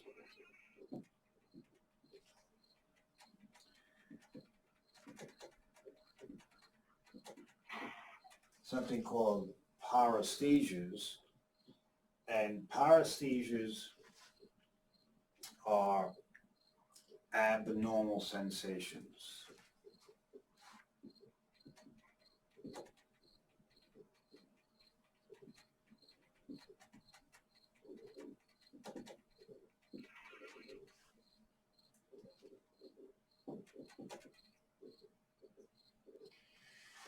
So examples of abnormal sensations: numbness,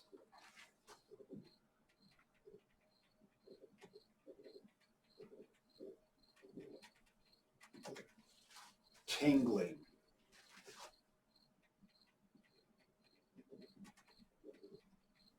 very often something called pins and needles,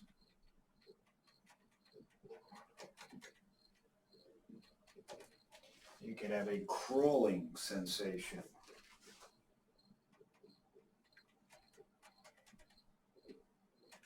so these are all not normal sensations. They're usually not painful. If they're painful, then they would be called dysesthesias.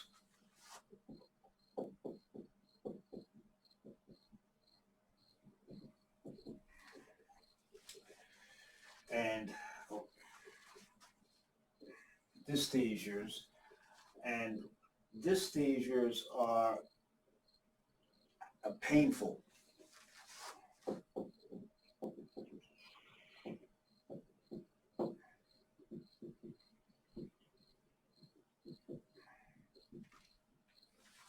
So this is burning sensation, cutting sensation.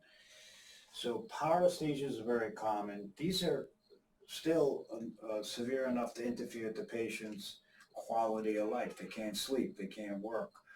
And dysthesias are painful sensations, burning sensation, extreme heat, an extreme pressure sensation, and of course a cutting or lancinating type sensation. So those are some examples of the sensory neuropathies. Okay, so before we conclude today's lecture, and soon to be done with the pancreas in general, and moving on to the adrenal gland and the thyroid gland, we, I have to correct this.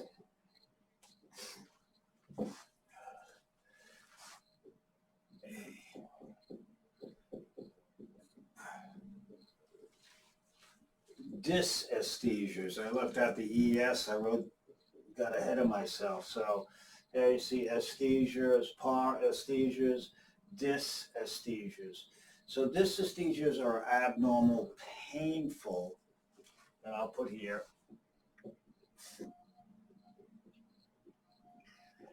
abnormal, painful sensations. Paresthesias are abnormal sensations that, once again, are usually not painful, but either or can be quite debilitating to the patient. There are other medical conditions that can result in paresthesias, dysesthesias, sensory neuropathies in general, alcoholism, vitamin deficiency, and other, of course, neurological conditions. So we're going to erase this. Once again, please correct. I left out an ES. I don't want you misspelling words because of me. So it's DYSESTHESIS. So please correct that. This, once again, is going to be, this tape will be forwarded to you. I'm going to erase this.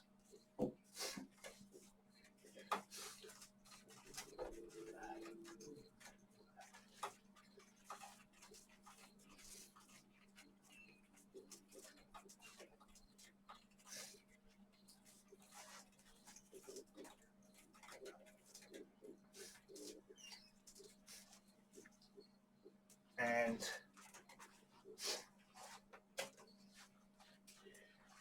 to minimize these complications, we're currently in a topic, the prior topic of monitoring diabetes mellitus.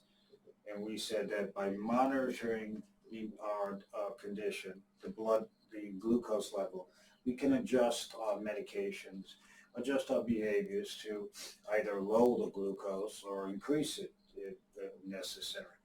The second thing we can do with monitoring is attempt to achieve a form of tight control where we get close to the glucose, the normal glucose level, euglycemia, as possible. This does carry with it a risky complication known as hypoglycemia, low blood glucose, which could be very detrimental to the patient. So while tight control can minimize, in some cases prevent, or even limit the extension or progression of these chronic conditions that I listed, it does carry with it a serious side effect, once again, hypoglycemia.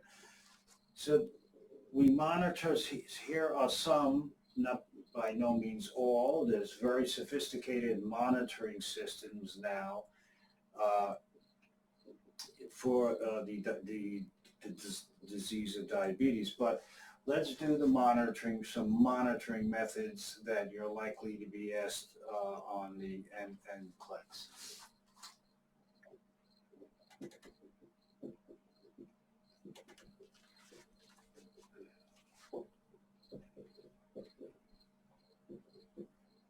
Okay, the first monitoring methods, and we already discussed why we monitor, is of course we're going to check the blood glucose.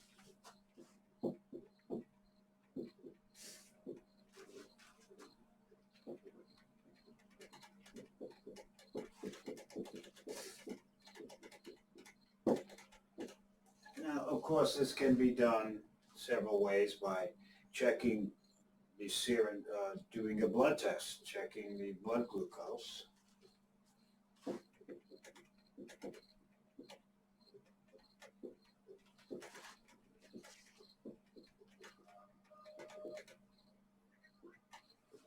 By withdrawing a tube of blood, but this is not likely to be done and should not be done on a patient that's not in-house or in hospital at home. They're not going to take a tube of blood every day. That would eventually accumulate that blood loss, and it might result in anemia. So, which can be a problem in critical care units and in the hospital in general, where if you are taking tubes, 4, 5, 6 tubes of blood a day from a patient, sometimes more depending on their clinical condition, you could actually reach a point where you have to be concerned about producing anemia. You're actually withdrawing blood from the patient. So doing a blood test is not a feasible daily monitoring method in the out of hospital patient, and the patient that's home and going through their daily life. So the diabetic can do daily finger sticks.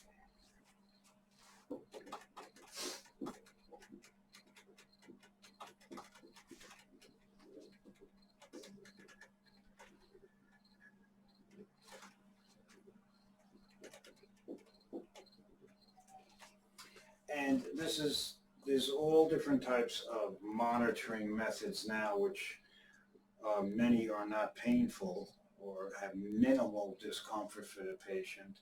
But the daily finger stick has been a mainstay of checking the glucose levels in the hospital environment.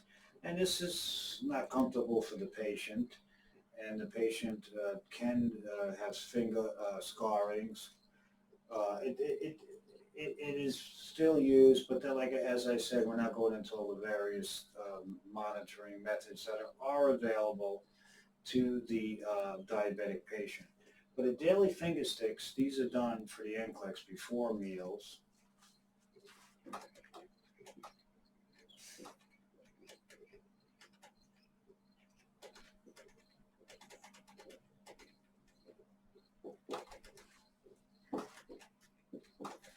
And of course, the more you want to achieve tight control, the more finger sticks you will perform during the day. And of course, that might influence the titration of your medication. If you and the doctor, the patient and the doctor have decided upon achieving as close to tight control as possible. Remember, many cases you're not able to get complete tight control, so then the physician and the patient will have to be concerned with keeping that glucose as close to normal as possible without going into the abnormal range. So this is done before meals, and this allows the patient to, once again, uh, adjust their caloric intake, their food intake, adjust their medication dose, and it's you're checking the patient's blood. This is whole blood that you'll be checking. Are there other methods? Yes, you can discuss that with your nursing instructors and your med-surg courses. But this gives you daily, everyday uh, glucose measurements, okay? So it can fluctuate, of course, based on the patient's, their exercise routine, their nutrition, and of course, if they're adherent to their medication regimen. Another is long-term monitoring.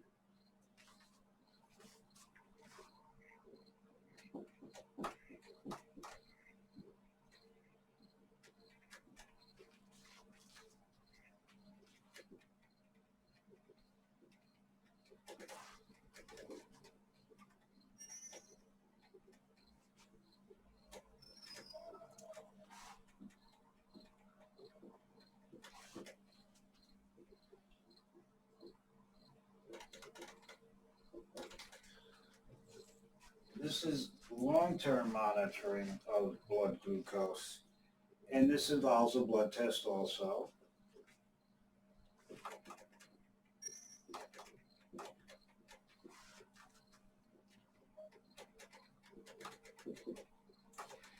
But what they mean by that, you're not going to do this blood test every day. You're not even going to do it once a month.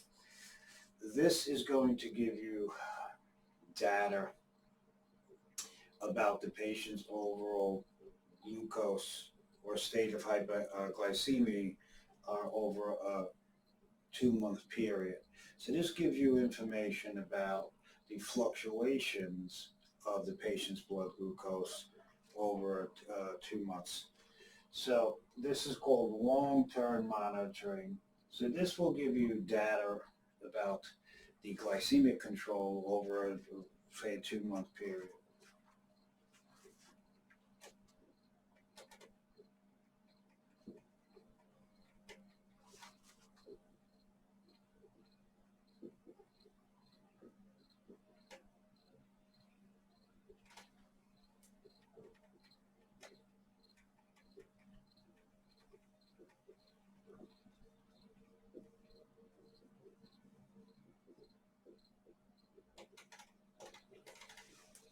So on any exam, you're not going to do this test every day.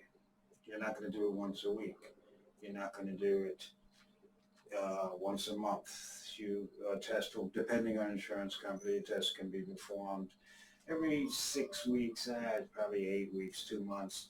And this will give you information about how well this patient over the time had the glucose levels been fluctuating. Has it been stable? Has it gone up? Has it gone down? So this is a good monitoring technique. And this is, the test is by the use of something called uh, glycolated hemoglobins.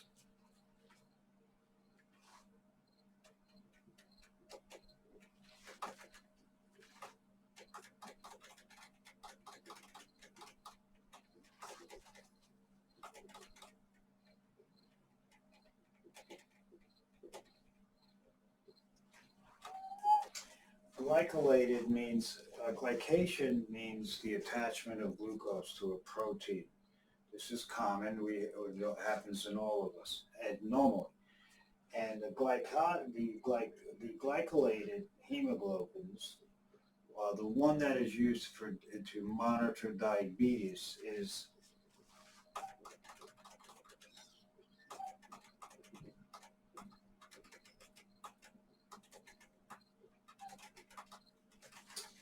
hemoglobin A1C.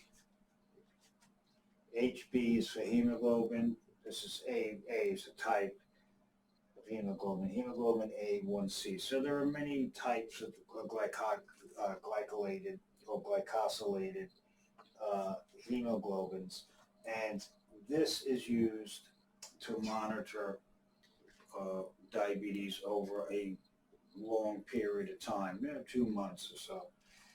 So this is hemoglobin A1C. You're going to see it on exams. You're not going to do it every day. You're not going to do it every week, every month. Like I said, this is over a period of time. The goal is to keep it under 7% in a diabetic.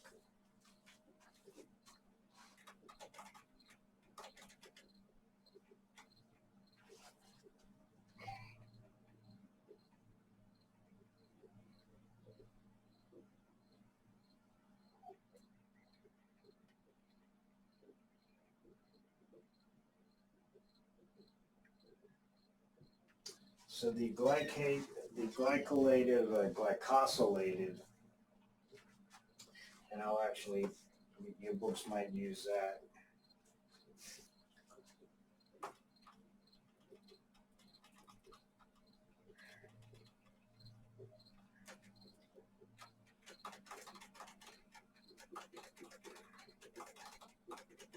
Your books might use glycosylated instead of glycated. It's the same, but glycosylated hemoglobins means you have a glucose that has been attached to hemoglobin to the beta chain, the terminal amino acids on the beta chain, which is protein. So we use the glycosylated hemoglobin called HbA1c. Don't forget it. It's going to be a big deal on exams. Our goal in diabetics is under 7%. Okay, so if a doctor has a diabetic and their glycosylated HbA1c is 6.8, 6 point, they're happy.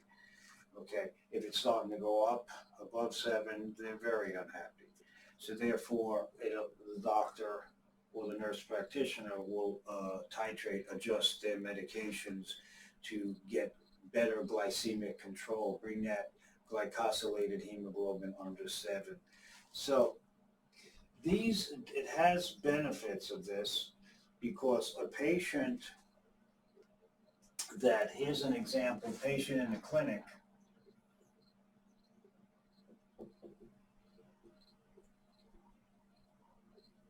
patient comes to the clinic and they're going to do a blood test.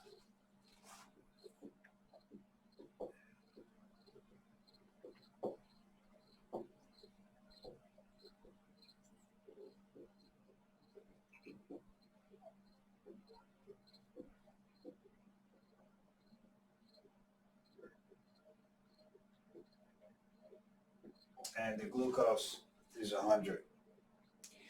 Now, many diabetic patients are notorious for not following their regimen, not following their diet, not taking their medications appropriately.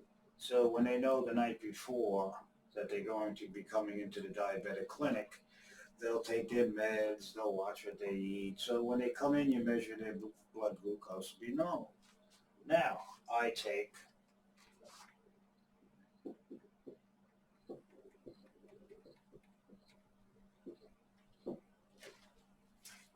a HbA1c also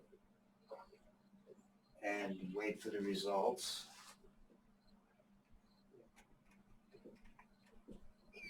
And that's 11%. So right away, when I look at the blood test that I got that day, I got that result right away. But then the HbA1c comes back 11. This is not making sense. So what's going on here? Right, both are correct. But this means this is giving me information about the prior 2 months or so. So this means this patient is it's the patient not following the regimen.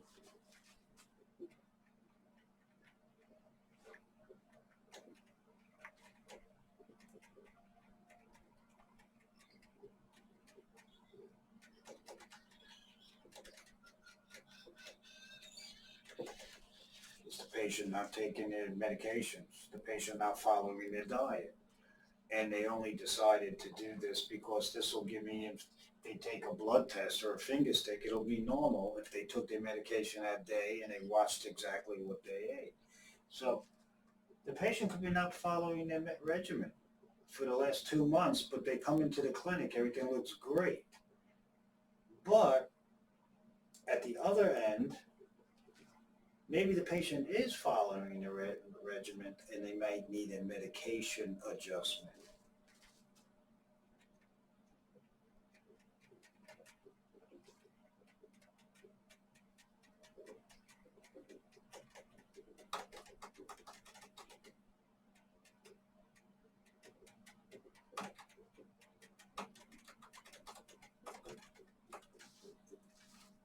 Okay, so they may need a medication adjustment. They are doing everything they're supposed to do, but they might have to have the dose of their medication, whether it's insulin or glucophage increased. They might have to have another medication added to their regimen. So you can see how you can start to problem solve. A normal blood glucose level with a blood test that you took in the clinic, but then you also draw an HbA1c and it comes back 11, that's something not adding up. This means the patient's blood glucose over the previous 2 months is not been controlled, that their blood glucose has been consistently high.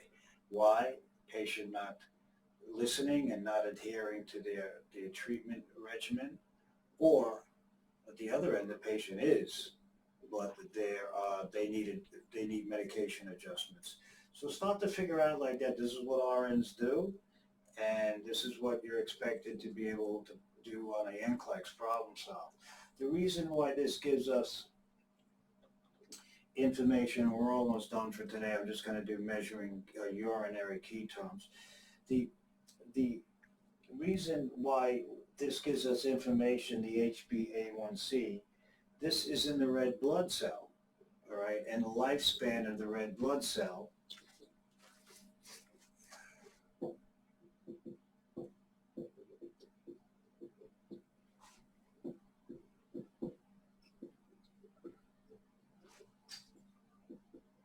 the average lifespan, I should say.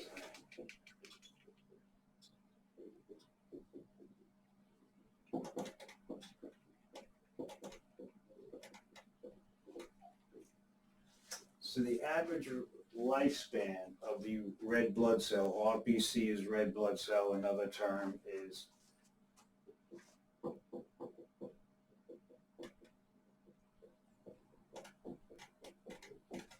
erythrocyte. Erythro means red, is about 120 days. That's the average.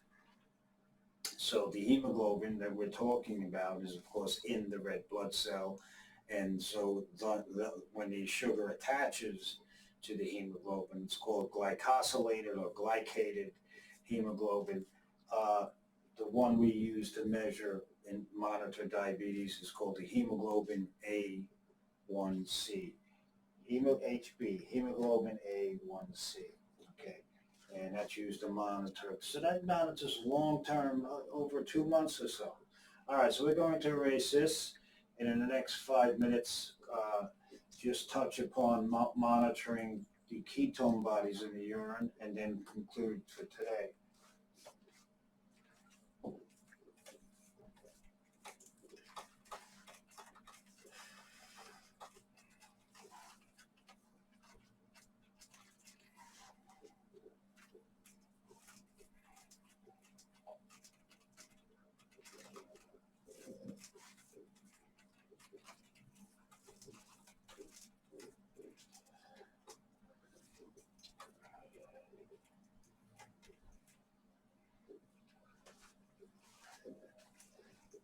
Okay, so we're doing monitoring. In our next lecture, we're going to quickly run through the treatments, a complication of insulin therapy, and then we're ready this coming week to go full head into the adrenal glands. Okay, I will announce your quiz. You'll get an email from me about this course and what topics we'll be focusing on. So I'll know by Monday you'll receive an email from me. So the blood glucose levels we are monitoring, we did finger sticks and we did long-term the glycosylated hemoglobin's HbA1c. There's other monitoring methods now available on the market and for patients to utilize. But the last thing I want to do is you can check the urine.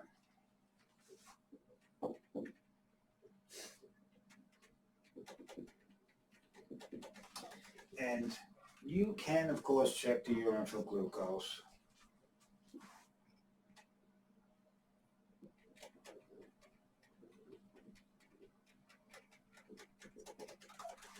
Which would, if you have glucose, would be called glucosuria.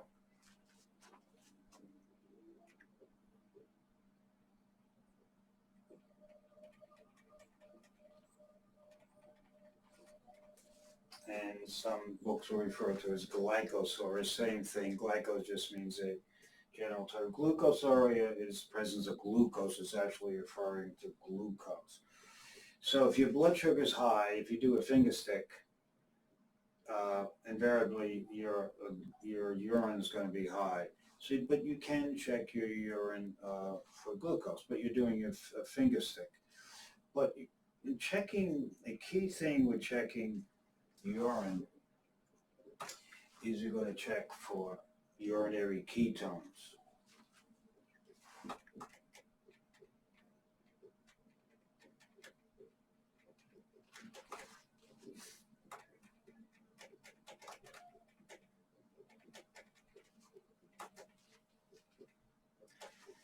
And the urinary ketones or the ketone bodies, and the urinary ketones, if they're positive in your urine, is called ketonuria.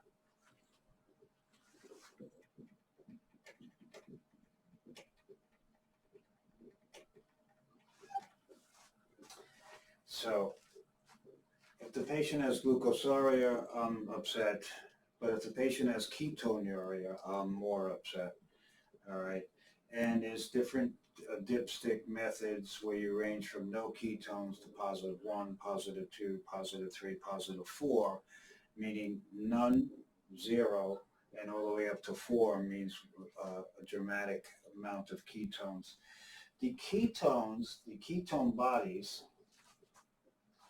so let's do that because we're going to finish shortly. The ketones, if these start to increase, this may be indicative of the beginning of diabetic ketoacidosis.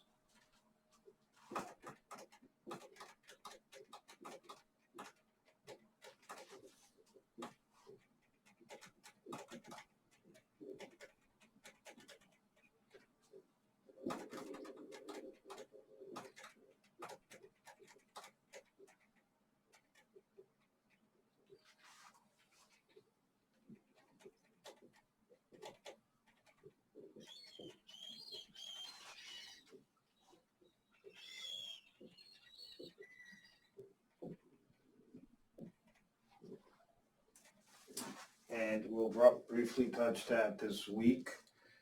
Your first quiz, when it does occur, will only go up to the pancreas and diabetes. So everything we started with the semester, your first quiz will only include the pancreas and diabetes. So even though I will be starting the adrenal gland this coming week, that will not be on your first quiz. So I will discuss that further when I send out the email. So the ketones may indicate the beginning of diabetic ketoacidosis, DKA.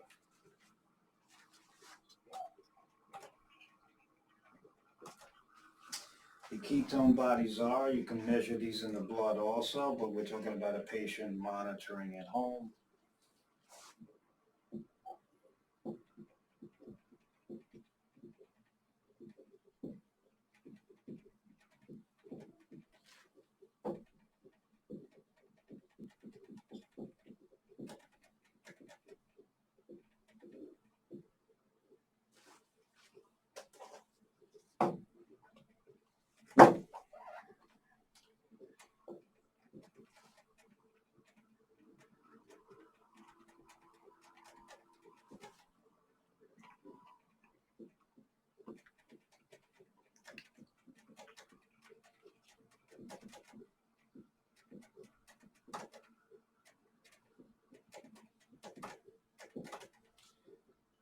So we will do these. This is where we'll pick it up in our next class.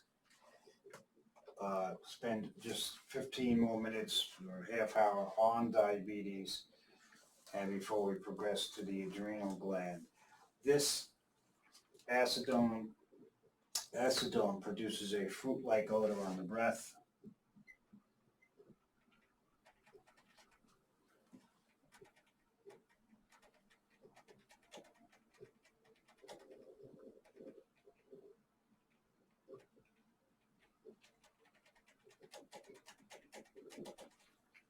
Okay, so when a patient is in diabetic ketoacidosis, very often on their breath you can smell this fruity-like odor. That's due to the presence of acetone. So the three ketone bodies, acetone, acetoacetate, and beta hydroxybutyrate, you have to know them forever. You're going to be dealing with them. So when you check the urines, you check in your patient's urine for ketone bodies. You can also check it for glucose. So if it's positive for glucose, it's called glucosiuria. And if it's positive for ketones, it's called ketonuria. That is a warning that this patient is maybe heading towards ketosis, diabetic ketoacidosis, and therefore is going to require more insulin. With that, I wish you well. This lecture will be edited and sent to you tonight, and we will pick it up on next Thursday. Okay, have a good day and stay well.